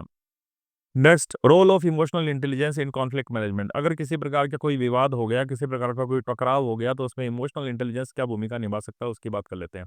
Emotional intelligent people stay calm during the conflict. किसी भी प्रकार का कोई भी विवाद हो जाओ, लेकिन ऐसे लोग जिनके अंदर क्या होती है भैया, इमोशनल इंटेलिजेंस होती है, वो ऐसे विवादों के दौरान हमेशा क्या बने रहते हैं, काम बने रहते हैं, शांत बने रहते हैं, ठीक है। तो इमोशनल इंटेलिजेंस आपको काम बनाती है, शांत बनाती है, ठीक है। They listen actively and understand the others perspective. ऐसे लोग जिनके अंदर इमोशनल इंटेलिजेंस होती है वो दूसरे व्यक्तियों की बातों को ध्यान से सुनते हैं और दूसरों का क्या दृष्टिकोण है उसको भी समझते हैं। नहीं, अपनी ही बात को नहीं मनवाना, सामने वाले की बातें तो सुनो, हो सकता है सामने वाला भी आपसे बेहतर कोई बात कह रहा हो। इसी तरीके से इमोशनल इंटेलिजेंस जो व्यक्ति होते हैं, they respond instead of reacting impulsively. वो भावनाओं में उतर करके रिएक्ट नहीं करते बल्कि वो रिस्पॉन्ड करते हैं, वो प्रत्युत्तर देते हैं, ठीक है। तो वो प्रतिक्रिया देने की बजाय क्या करते हैं, रिस्पॉन्ड करते हैं। कैसे रिस्पॉन्ड करते हैं, सोच समझ के रिस्पॉन्ड करते हैं। They focus on solution rather than the blame. वो किसी पे दोषारोपण नहीं करते। ऐसे व्यक्ति जिनके अंदर इमोशनल इंटेलिजेंस होती है ना, वो किसी पे आक्षेप नहीं लगाते, किसी पे दोषारोपण नहीं करते, बल्कि वो ध्यान किस पे केंद्रित करते हैं, वो समाधान पे ध्यान केंद्रित करते हैं। नेक्स्ट आता है techniques to be improve in EQ and conflict management. कौन कौन सी टेक्निक है जिससे आपका ईक्यू और कॉन्फ्लिक्ट हैंडलिंग जो है वो बेहतर हो सकती है। Practice mindfulness and emotional awareness. सबसे पहले तो माइंडफुलनेस यानी दिमाग को सजग बनाओ, एंड इमोशनल अवेयरनेस और भावनात्मक रूप से आपको जागरूक होना पड़ेगा, अपनी भावनाओं को पहचानना पड़ेगा, अपनी भावनाओं पर आपको नियंत्रण करना पड़ेगा। Develop active listening and non verbal communication. आप अपने अंदर डेवलप करो, किस चीज को डेवलप करो, एक्टिव लिसनिंग यानी ध्यान से बात सुनो, किसी की बातों को ध्यान से बात सुनो, समझने की कोशिश करो कि वो कोई बात क्यों कह रहा है। एंड नॉन वर्बल कम्युनिकेशन, ठीक है। और नॉन वर्बल कम्युनिकेशन यानी जिसमें शब्दों का प्रयोग नहीं हो, जिसमें बॉडी लैंग्वेज के माध्यम से, इशारों के माध्यम से, फेशियल एक्सप्रेशंस के माध्यम से या फिर साइन यानी चिन्हों के माध्यम से अपनी बातों को अभिव्यक्त किया जाए। इससे भी आपका ईक्यू और कॉन्फ्लिक्ट हैंडलिंग बेहतर होती है। Use I statement instead of blaming others. दूसरों पर आरोप नहीं लगाओ। आई स्टेटमेंट यानी मैं खुद क्या कह रहा हूँ, मेरी बात सही है कि नहीं, उस पर आप गौर करना चाहिए कि मैं जो कह रहा हूँ, मैं जो बोल रहा हूँ, क्या वो सही है कि नहीं है। दूसरों पर आरोप लगाना बड़ा आसान होता है, लेकिन अपनी गिरेबान में झांकना बड़ा ही मुश्किल होता है। Stay calm and patient during the tense situation. यदि किसी भी प्रकार की तनाव कारण सिचुएशंस आ गई, तनावपूर्ण स्थितियां आ गई, तो उसमें आपको क्या करना है भैया, काम और पेशेंस रहना है, ठीक है। बड़ा शांत रहना है और बड़ा ही आपको पेशेंस यानी धैर्यवान रहना है। नेक्स्ट आता है emotional basis and step. Emotional basis और स्ट्रेस यानी भावनात्मक आधार और तनाव की बात कर लेते हैं। Stress often arises from the emotions like fear, anger, guilt and frustration. देखो, स्ट्रेस बेसिकली क्या से आता है, अगर आपके अंदर डर है, अगर आपके अंदर गुस्सा है, अगर आपको ऐसा लगता है कि मैंने किसी प्रकार की कोई गलती की है, कोई गिल्टी है हो, और यदि आप हताश हो तो आपके अंदर निश्चित रूप से क्या आएगा, तनाव आएँगे। तो emotional basis of stress, stress के भावनात्मक कारण कौन-कौन से होते हैं, यानी कौन-कौन सी भावनाएँ आपके अंदर स्ट्रेस को ला सकती है। तो यदि आपके अंदर डर है, यदि आपके अंदर एंगर है, यदि आपके अंदर किसी गलत होने का भाव है, यानी अपराध होने का भाव है, और यदि आप फ्रस्ट्रेट हैं, यदि आप हताश हैं, निराश हैं, तो निश्चित रूप से स्ट्रेस तो आपके अंदर आएगा ही आएगा, ठीक है? नेक्स्ट है इमोशनल इम्बैलेंस, ठीक है? अगर भावनात्मक असंतुलन है आपके अंदर तो makes a person more sensitive and reactive. तो ऐसा व्यक्ति जो भावनात्मक असंतुलित व्यक्ति है वो बहुत ज़्यादा फिर तो सेंसिटिव यानी संवेदनशील हो जाता है, और रिएक्टिव यानी वो बहुत जल्दी अपनी प्रतिक्रियाएँ देता है, तो यहाँ से भी आपकी स्ट्रेस बढ़ता है।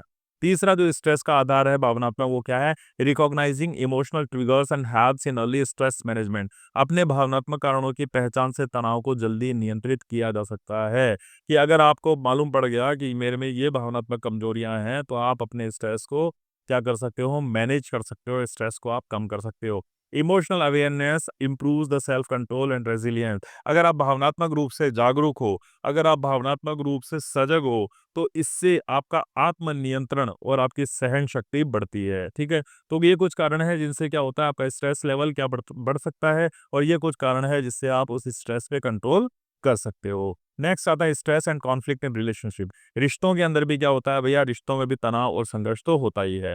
High stress affect communication and emotional bonding. अत्यधिक तनाव आपके कम्युनिकेशन को भी प्रभावित करता है, और वहीं भावनात्मक रूप से यदि आप किसी से जुड़े हुए हैं, भावनात्मक लगाव आपको किसी से है, तो उस रिश्ते को भी ये आपका स्ट्रेस जो है प्रभावी करता है। कौन सा? हाई स्ट्रेस, जिसको आप क्रॉनिक स्ट्रेस भी कहते हो। अगर आप स्ट्रेस में हैं तो it can lead to arguments. अगर आप तनाव में हैं तो आप क्या करेंगे भैया? आर्गुमेंट करेंगे, तर्क-वितर्क करेंगे, बातों को नहीं समझेंगे, आप तर्क देंगे, कुतर्क देंगे, ब्लेम दूसरों पे दोषारोपण लगाएँगे एंड डिस्टेंस इन रिलेशनशिप, और आप अपने रिश्तों में दूरियां पैदा कर लेंगे। ठीक है? इसी तरीके से poor stress handling cause frequent misunderstanding. अगर भैया आप अपने स्ट्रेस को हैंडल नहीं कर पा रहे हो, आप अपने स्ट्रेस को हैंडल करने में क्या हो, बड़े ही कमज़ोर हो, तो इससे क्या जाग सकती है भैया? मिसअंडरस्टैंडिंग जाग सकती है, यानी गलतफ़हमियाँ बढ़ सकती है। इसी तरीके से open communication and empathy help to reduce such conflict. अगर इस प्रकार की कोई भी सिचुएशन हो रही है, तो अगर आप खुला वातावरण में संवाद करते हो, यानी एक ऐसा वातावरण आपको मिलता है जहाँ पर आप खुले रूप में अपनी बातों का व्यक्त कर पाते हो, और सहानुभूति का वातावरण आपको मिलता है, तो इससे आपका क्या होता है? इससे आपका स्ट्रेस कम होता है, क्योंकि इससे विवाद भी कम होते हैं, यानी संघर्ष को कम करने या विवाद को कम करने में, टकराव को कम करने में मदद करता है एक ओपन कम्युनिकेटिव एनवायरनमेंट और सहानुभूति। ठीक है? आगे बढ़ते हैं यूनिट 4 की तरफ। अब चलते हैं हमारी इस कोर्स की लास्ट यूनिट की तरफ बढ़ते हैं, जिसका नाम है strategies of stress management and preparing for the future. Studies of stress management and preparing for the future में बात की गई है केयर ऑफ द सेल्फ की, nutrition and the other lifestyle issues की, स्ट्रेस रिडक्शन प्रैक्टिसेस की, time management की, exercises है, रिलैक्सेशन टेक्निक है, योगा है और मेडिटेशन है। इन सब की बात में यूनिट 4 में की गई है। वन बाय वन हमारे एक टॉपिक को देखते हुए आगे बढ़ते हैं। सबसे पहले बात की गई है केयर ऑफ द सेल्फ, स्वयं की देखभाल करना। Self care is the foundation of stress management. अगर आप तनाव को बढ़िया तरीके से निपटना चाहते हैं, तनाव का मुकाबला बेहतर तरीके से करना चाहते हैं, तो सबसे पहली चीज क्या है? Self care. भैया अपनी देखभाल करनी पड़ेगी। ठीक है? It refers to the talking of the active steps to protect one's physical, mental and emotional health. और अपनी देखभाल कैसे करोगे? भैया आप कुछ महत्वपूर्ण कदम उठाओ। किसके लिए? अपनी फिजिकल, अपनी मेंटल और अपनी इमोशनल हेल्थ को प्रोटेक्ट करने के लिए आपको कुछ महत्वपूर्ण कदम उठाने पड़ेंगे। यानी आपकी शारीरिक, आपकी मानसिक और आपकी भावनात्मक स्वास्थ्य को सही रखने के लिए आपको कुछ महत्वपूर्ण कदम उठाने चाहिए। इसी को हम क्या कहते हैं? स्ट्रेस मैनेजमेंट कहते हैं, यानी अपना ध्यान रखना कहते हैं। When individuals neglect self care, यदि कोई व्यक्ति अपना ध्यान नहीं रखता है, ठीक है, नेग्लेक्ट करता है, यदि कोई व्यक्ति नेग्लेक्ट करता है, किसको नेग्लेक्ट करता है भैया? सेल्फ केयर को नेग्लेक्ट करता है, तो it often leads to burnt out, fatigue and emotional instability. तो उसको थकान हो जाती है, उसमें चिड़चिड़ापन हो जाता है, और वो बड़ा मानसिक रूप से अपने आप को असंतुलित महसूस करता है, भावनात्मक रूप से वो बड़ा ही अस्थिर अपने आप को महसूस करता है। नेक्स्ट आता है की एस्पेक्ट ऑफ सेल्फ केयर। अपने को ध्यान किस तरीके से रख सकते हैं, उसके बाद हम अब कर लेते हैं कि आप अपना ध्यान कैसे रखें, अपनी केयर कैसे रखें, क्योंकि स्ट्रेस मैनेजमेंट में सबसे जरूरी चीज़ है आपका अपनी केयर रखना। और फिजिकल वेलबींग, अपने स्वास्थ्य का ध्यान रखो, अच्छा खाओ, गेटिंग इनफ स्लीप, पर्याप्त मात्रा में नींद लो, एक्सरसाइजिंग रेगुलरली, और नियमित रूप से आप व्यायाम करो। आप अपने आप को शारीरिक रूप से अच्छा रख पाओगे। इमोशनल रूप से आप कैसे बेहतर कर पाओगे? अपनी भावनाओं का अभिव्यक्त करो, अंदर ही अंदर अपनी बातों को नहीं रखो, अंदर ही अंदर आपको घुटने की जरूरत नहीं है, बल्कि अपनी भावनाओं का अभिव्यक्त करो। Staying connected with the loved one, वो लोग जो आपको प्यार करते हैं, वो लोग जो आपको अच्छे लगते हैं, वो लोग जिनको आप अच्छे लगते हो, आप उनके साथ कनेक्ट रहो। एंड मैनेजिंग इमोशंस हेल्थीली, और अपनी भावनाओं को सकारात्मक तरीके से, पॉजिटिव तरीके से आप क्या करो, मैनेज करो, नियंत्रित करो। ठीक है, तो फिजिकल वेलबींग कर लोगे, इमोशनल वेलबींग करोगे, अब मानसिक मानसिक रेस्ट भी आपको चाहिए, यानी मानसिक स्वास्थ्य भी तो हमारा बेहतर होना चाहिए। तो इसके लिए क्या होगा, taking breaks from the work study. अगर आप बहुत ज़्यादा काम में हो, अगर आप बहुत ज़्यादा पढ़ाई में लिप्त हो, तो इससे थोड़ा एक बार ब्रेक लेने की आपको आवश्यकता है। ठीक है, इंगेजिंग इन हॉबीज, आपको जो अच्छा लगता है वो काम करने की कोशिश करो। And disconnecting from the digital screen, और ये जो आजकल डिजिटल स्क्रीन आ गई है, जो मोबाइल वगैरह, टीवी वगैरह आप ज़्यादा देखते हो, इनसे भी आप दूर रखो, उससे भी आपका स्ट्रेस कम होता है। तो मेंटल यानी मानसिक स्वास्थ्य आपका बढ़िया होगा इन चीज़ों से एक बार आप दूर हो जाएं और अपनी हॉबीज़ पर आप अगर ध्यान केंद्रित करें तो। नेक्स्ट आता है अवॉइडिंग हार्मफुल हैबिट्स। ठीक है, लिमिटेड कंजप्शन ऑफ अल्कोहल, अगर आप शराब का सेवन करते हैं, टोबैको का सेवन करते हैं, तो आप इसको क्या कर दो भैया, लिमिटेड कर दो। सोशल मीडिया पर अगर आप किसी तरीके से एक्टिव हैं, तो इसका यूज़ भी क्या कर दो भैया, लिमिटेड कर दो। इससे भी आपकी जो मेंटल हेल्थ है वो सही होगी, फिजिकल हेल्थ सही होगी। ठीक है, निष्कर्ष तौर पे आप ये कह सकते हो कि self care is not selfish. Self care का मतलब बिल्कुल स्वार्थी नहीं हो, बल्कि ये तो आपके लिए एसेंशियल है। सेल्फ केयर का मतलब ये नहीं कि आप स्वयं का ध्यान रख रहे हो तो आप बड़े सेल्फिश हो गए या बड़े स्वार्थी इंसान हो। ये तो आपके लिए भैया बहुत ज़्यादा आवश्यक है। A healthy mind and the body are better equipped to deal with the daily stress. अगर आपकी हेल्दी माइंड है, अगर आपका अच्छा दिमाग है, अगर आपकी अच्छी बॉडी है, स्वस्थ शरीर, स्वस्थ दिमाग आपके पास है, तो दैनिक दिनचर्या में आने वाले स्ट्रेस का मुकाबला आप बेहतर तरीके से कर पाओगे। नेक्स्ट आपका टॉपिक आता है nutrition. Nutrition and other lifestyle issues, पोषण और अन्य जीवन शैली संबंधी मुद्दे कौन कौन से हैं? Nutrition and lifestyle play the crucial role in managing stress. ठीक है, अब देखो, पोषण, न्यूट्रिशन का मतलब हो गया पोषण, और आपकी लाइफ स्टाइल यानी आपका जीवन शैली क्या है, आप किस तरीके से अपने जीवन को जी रहे हैं। तो एक तो आपका पोषण और एक आपकी जीवन शैली आपके स्ट्रेस को संभालने में महत्वपूर्ण भूमिका निभाते हैं। यानी आप तनाव से किस तरीके से निपटेंगे, इसमें महत्वपूर्ण भूमिका अदा कौन करता है, एक तो पोषण और एक आपकी लाइफ स्टाइल यानी आपकी दैनिक दिनचर्या। ए पुअर डाइट, अगर आपकी डाइट सही नहीं है और अनहेल्दी हैबिट, या फिर आपकी कोई ऐसी आदत है जो आपके लिए क्या है, अनहेल्दी है, आपके लिए सही नहीं है, कैन इंक्रीज इरिटेबिलिटी, तो उससे आप चिड़चिड़े हो सकते हो, उससे आपकी थकान महसूस हो सकती है और उससे आप चिंता में रह सकते हैं। तो न्यूट्रिशन और लाइफस्टाइल आपकी बेहतर होना ज़रूरी है। अगर ये बेहतर नहीं होगी तो स्ट्रेस लेवल आपका बढ़ेगा। क्यों? क्योंकि एक पुअर डाइट से, एक अनहेल्दी हैबिट से हमारे अंदर क्या आ सकता है, इरिटेबिलिटी यानी चिड़चिड़ापन आ सकता है, फटीग यानी थकावट आ सकती है, और एंजाइटी यानी चिंता आ सकती है। और ये सभी किसी को लेकर आते हैं, ये सभी तनाव को लेकर के आते हैं। तो इंपॉर्टेंट पॉइंट्स हमारे लिए क्या है, लाइफस्टाइल हमारी कैसी होनी चाहिए, न्यूट्रिशन कैसा होना चाहिए, उसके बारे में हम थोड़ी सी बात कर लेते हैं। बैलेंस डाइट, एक तो हमारी डाइट बैलेंस हो, आप जो रोज़ का भोजन कर रहे हो वो क्या होना चाहिए, आपका बैलेंस्ड होना चाहिए। फ्रूट्स होने चाहिए, वेजिटेबल होनी चाहिए, प्रोटीन्स होना चाहिए, होल ग्रेन्स अनाज होना चाहिए, एंड वाटर पानी पर्याप्त मात्रा में होना चाहिए। तो ये सारी चीज़ें आपको पर्याप्त मात्रा में लेनी है अगर आपको एक अच्छी बॉडी चाहिए तो, है ना? अच्छा शरीर चाहिए, फिजिकल फिट शरीर चाहिए। These provide essential nutrients that help brain function and emotional balance. तो अगर आप फ्रूट्स ले रहे हो, अगर आप वेजिटेबल ले रहे हो, प्रोटीन ले रहे हो, अनाज ले रहे हो और पानी पर्याप्त मात्रा के अंदर ले रहे हो, तो भैया एसेंशियल यानी जो आवश्यक न्यूट्रिएंट्स है, जो आवश्यक पोषण है, वो जो आपके दिमाग की फंक्शनिंग के लिए चाहिए और आपके इमोशनल बैलेंस यानी भावनाओं की स्थिरता के लिए चाहिए, वो आपको पर्याप्त मात्रा में मिलता रहेगा। तो balance diet play a very crucial role. Balance diet आपकी बड़ा महत्वपूर्ण भूमिका निभाती है आपकी फिजिकल और मेंटल हेल्थ को सही करने में। अवॉइड जंक फूड, आप अगर जंक फूड खाते हैं, ठीक है, excessive intake of the oily, sugary or the processed food can increase the stress and affect concentration। अगर भैया क्या कर रहे हो, आप तला भुना खाना खा रहे हो, आप बहुत ज़्यादा मीठा या पैकेट बंद खाद्य पदार्थों का अत्यधिक सेवन करते हो, तो इससे क्या होता है, एक तो आपका कंसंट्रेशन कम होता है, आपकी एकाग्रता कम होती है, और आप बीमारियों का घर अपने आप को बना लेते हैं, जिससे कि आपका तनाव बढ़ जाता है। नेक्स्ट आता है स्टे हाइड्रेट, पर्याप्त मात्रा में पानी पीना। Drinking enough water helps to maintain energy and clarity of thought. अगर आप पर्याप्त मात्रा में पानी पी रहे हैं, तो पर्याप्त मात्रा में पानी पीना आपकी बॉडी में एनर्जी को बनाए रखता है और मानसिक रूप से आपको बड़ा स्वस्थ रखता है। ठीक है, कंसिस्टेंट रूटीन, एक आपका जो रूटीन है ना, वो आपका फिक्स होना चाहिए, यानी daily schedule of the meals, मुझे कब खाना खाना है, मुझे कब सोना है, मुझे कब काम करना है। इससे आपके दिन में क्या होती है, स्टेबिलिटी, स्थिरता होती है और आपका रिड्यूस केओस, केओस यानी अव्यवस्था आपके जीवन में नहीं रहती है। कंक्लूजन के तौर पे आप ये कह सकते हो कि a healthy body support A healthy mind. अगर आपका बॉडी सही है, अगर आपका स्वास्थ्य सही है, अगर आपका स्वास्थ्य हेल्दी है, स्वस्थ है, तो आपका दिमाग भी स्वस्थ होगा। ठीक है, हम कहते हैं ना, healthy body is the soul of healthy mind. तो आपकी बॉडी अगर स्वस्थ है, पहला सुख निरोगी काया। तो अगर आपकी बॉडी स्वस्थ है तो आपका माइंड भी स्वस्थ होगा। Good nutrition and lifestyle habits build long term resistance to the stress. अगर आप अच्छा न्यूट्रिशन पोषण ले रहे हैं और अच्छी आपकी जीवन शैली है, तो भैया स्ट्रेस से निपटने की आपकी दूरगामी जीवन शैली भी बहुत बढ़िया है। यानी आपके पास एक अच्छी शील्ड तैयार हो गई, अच्छा कवर तैयार हो गया, ये लंबे समय तक आप तनाव से आसानी से निपट पाएंगे यदि आप अच्छा पोषण ले रहे हैं और आपकी जीवन शैली बिल्कुल सही है। नेक्स्ट चलते हैं तीसरे टॉपिक पर, स्ट्रेस रिडक्शन प्रैक्टिसेस, तनाव को कम करने की अभ्यास। हम तनाव को किस तरीके से कम कर सकते हैं? Stress reduction practices are simply yet powerful habits that calm the mind and the body. ठीक है, स्ट्रेस रिडक्शन प्रैक्टिस यानी तनाव करने का जो अभ्यास हो सकता है, आर सिंपल, वो है तो बड़े सिंपल, लेकिन वो बड़ी ही पावरफुल यानी बड़ी ही शक्तिशाली हमारी आदतें हैं, that calm the mind and the body, वो जो हमारे दिमाग और शरीर को शांत बनाए रखती है। ठीक है, वो कहता है भैया तनाव कम करने के लिए कोई बहुत ज्यादा चीज नहीं करनी है, बड़ी सिंपल सिंपल सी चीजें हैं जो हमें करनी है, लेकिन वो सिंपल चीजें भी हमारी क्या है, पावरफुल हैबिट्स है, बड़ी शक्तिशाली ताकतें हैं, शक्तिशाली आदतें हैं, जो हमारे दिमाग और हमारे शरीर को क्या रखती है, शांत रखती है।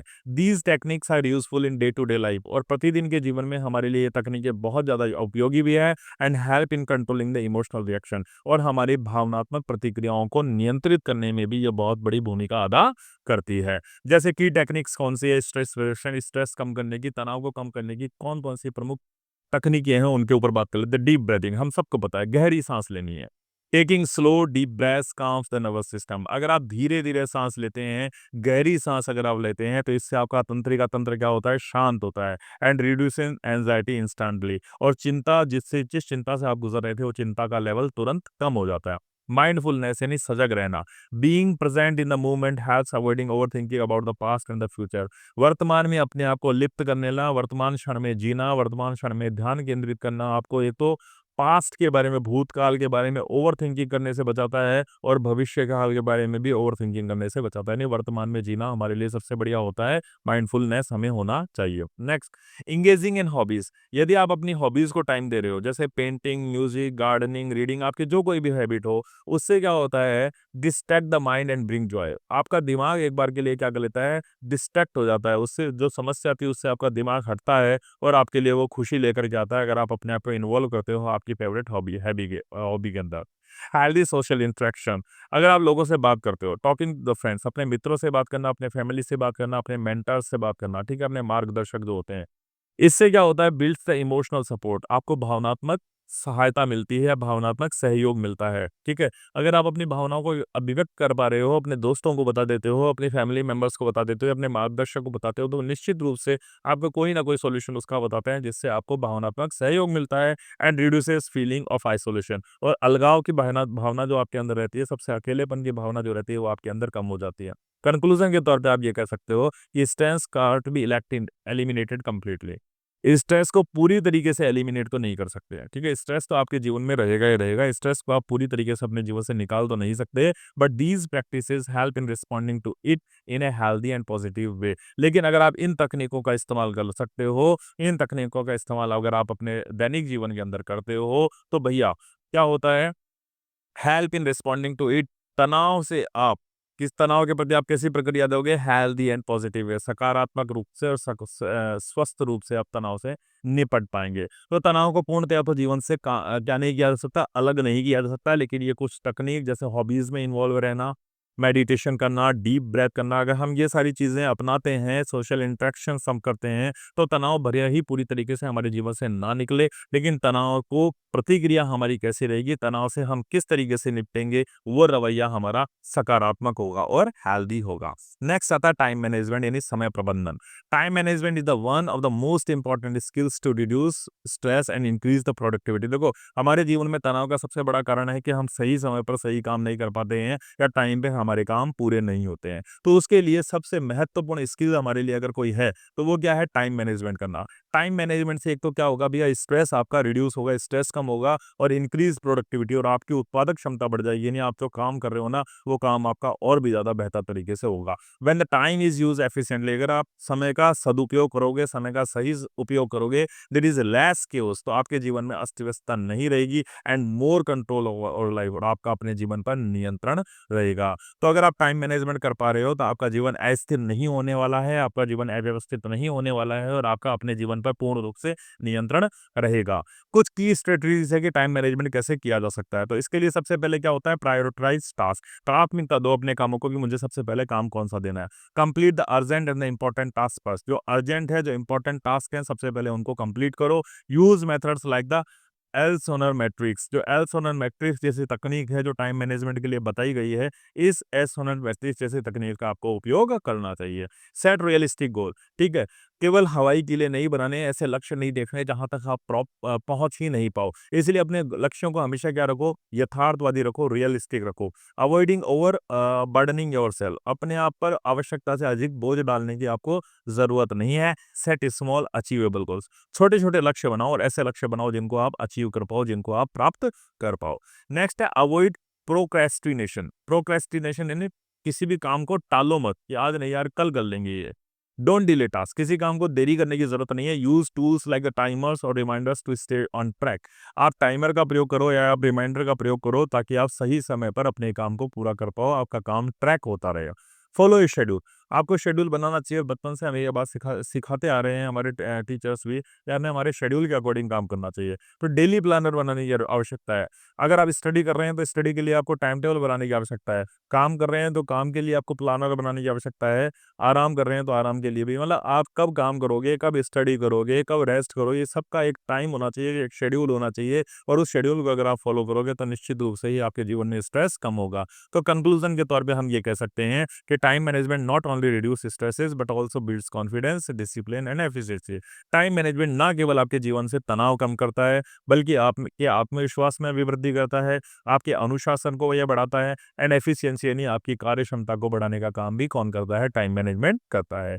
नेक्स्ट हमारा टॉपिक है एक्सरसाइज, बड़ा आसान सा टॉपिक है, हम सभी को आता है। एक्सरसाइज हमारे जीवन में क्या रोल अदा करती है हम सभी को पता है।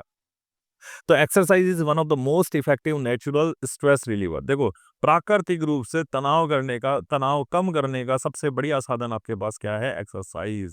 तो प्राकृतिक रूप से, इसीलिए इसको क्या कहा गया है, नेचुरल स्ट्रेस रिलीवर। प्राकृतिक रूप से तनाव कम करने का सबसे प्रभावी तरीका यदि कोई है तो वो क्या है, आपकी exercise. Physical movement activate the release of the endorphins, क्योंकि अगर आप फिजिकल वर्कआउट करोगे, अगर आप फिजिकल एक्सरसाइज करोगे तो एक हार्मोन आपकी बॉडी रिलीज करेगी, और वो कौन सा हार्मोन रिलीज करेगी, एंडोर्फिन्स हार्मोन को रिलीज करेगी। And the body feel good chemicals, ठीक है, इसी हार्मोन को फील गुड केमिकल कहा जाता है, यानी आप अच्छा महसूस करोगे जब आपकी बॉडी एंडोर्फिन हार्मोन को स्रावित करेगी, which enhances mood and reduce tension. और जब ये एंडोर्फिन हार्मोन आपकी बॉडी प्रोड्यूस करेगी तो इससे एक तो आपका मूड बढ़िया हो जाएगा, ठीक है, एक तो आपका मूड बेहतर बन जाता है, और एक आप अगर किसी टेंशन के अंदर है तो वो टेंशन आपकी कम हो जाती है। तो फिजिकल एक्सरसाइज करने से एंडोर्फिन नामक हमारी बॉडी से हार्मोन रिलीज होता है। इस हार्मोन को फील गुड हार्मोन भी कहते हैं, जो हमें अच्छा महसूस कराता है, और जब ये हार्मोन हमारी बॉडी से निकलता है तो हमारे मूड को बेहतर करता है और हमारी टेंशन को कम कर देता है।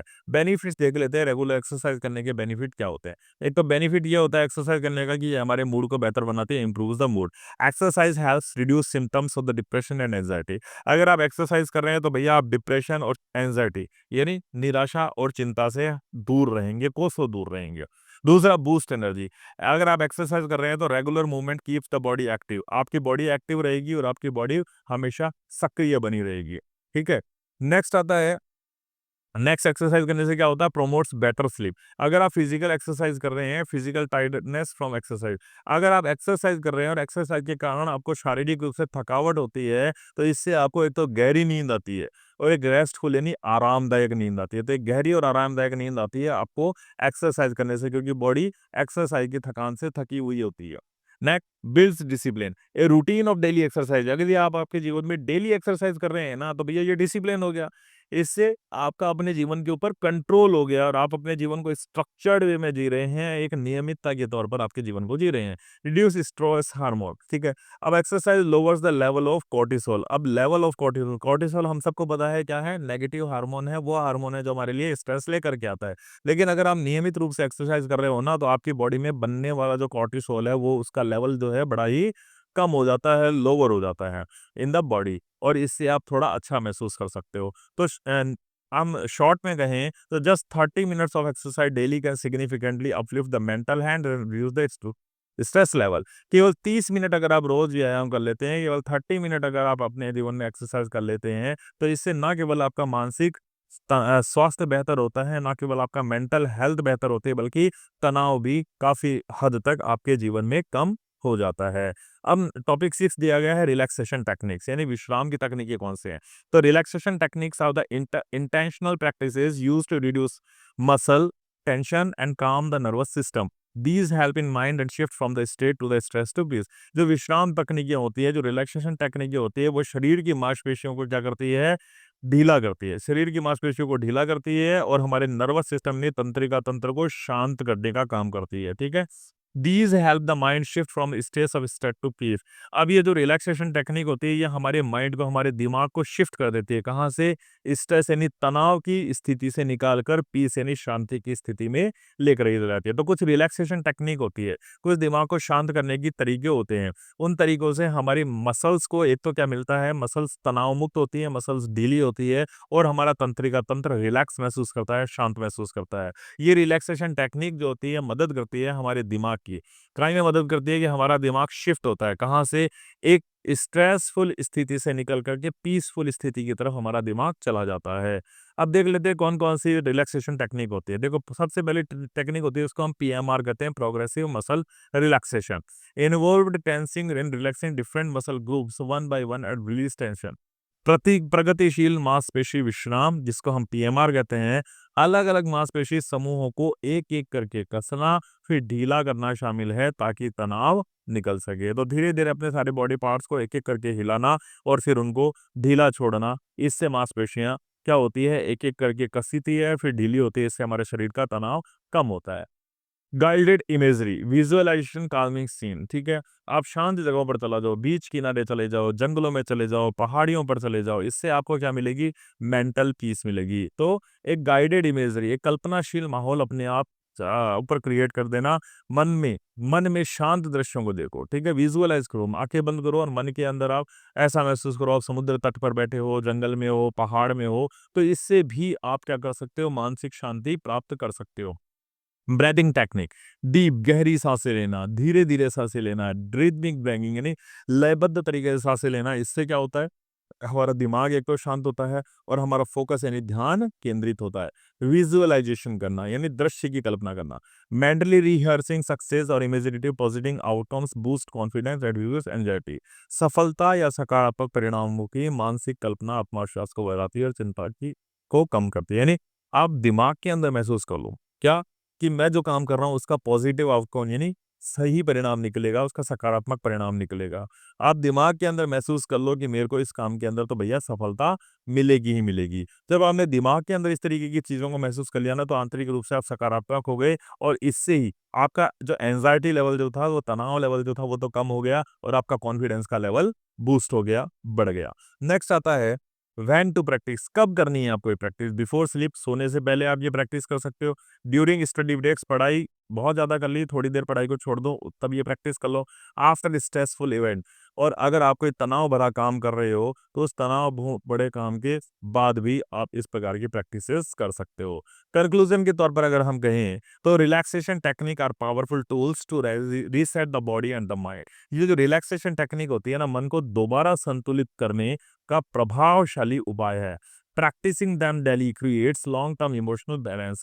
इनको नियंत्रित अभ्यास करना दीर्घकालीन भावनात्मक संतुलन प्रदान करना है। यानी रिलैक्सेशन टेक्निक अगर आप लंबे समय तक अपने जीवन के अंदर प्रयोग करते हो, तो इससे क्या होता है, आपको इमोशनल बैलेंस मिलता है, यानी भावनात्मक संतुलन मिलता है। वो भी कब तक, लंबे समय तक आपको मिलता है। ये डिसिप्लिन अगर आपने अपने जीवन के अंदर उतार लिया, अगर आप डिसिप्लिन लेवल पर डेली लाइफ के अंदर अपनी रिलैक्सेशन टेक्निक का इस्तेमाल कर रहे हो, तो आपकी भावनात्मक अस्थिरता आने की कोई संभावना ही ही नहीं है, क्योंकि आपने अपनी भावनाओं पर नियंत्रण कर लिया। आपकी भावनाएं संतुलित रहेगी और कब तक रहेगी? लंबे समय तक संतुलित रहेगी। तो यहाँ पर आकर के हमारी 4th यूनिट जो है वो एंड होती है और सारे के सारे टॉपिक वाइज मैंने आपको हर एक टॉपिक पर डिस्कशन करके डिटेल में उसके बारे में बता दिया है। इसके अलावा इस सिलेबस पे कुछ भी नहीं है। अगर आपने इस वीडियो को देखा है 3 से 4 बार अगर इस वीडियो को देख लिया, तो आप 100% अपना पेपर बेहतर करके आओगे। तो देखने के लिए आप सभी का बहुत-बहुत धन्यवाद। लाइक करिएगा, शेयर करिएगा, सब्सक्राइब करिएगा और कमेंट ज़रूर करिएगा। और जल्दी ही आपके इस पेपर में से कौन-कौन से क्वेश्चंस और आंसर बन सकते हैं,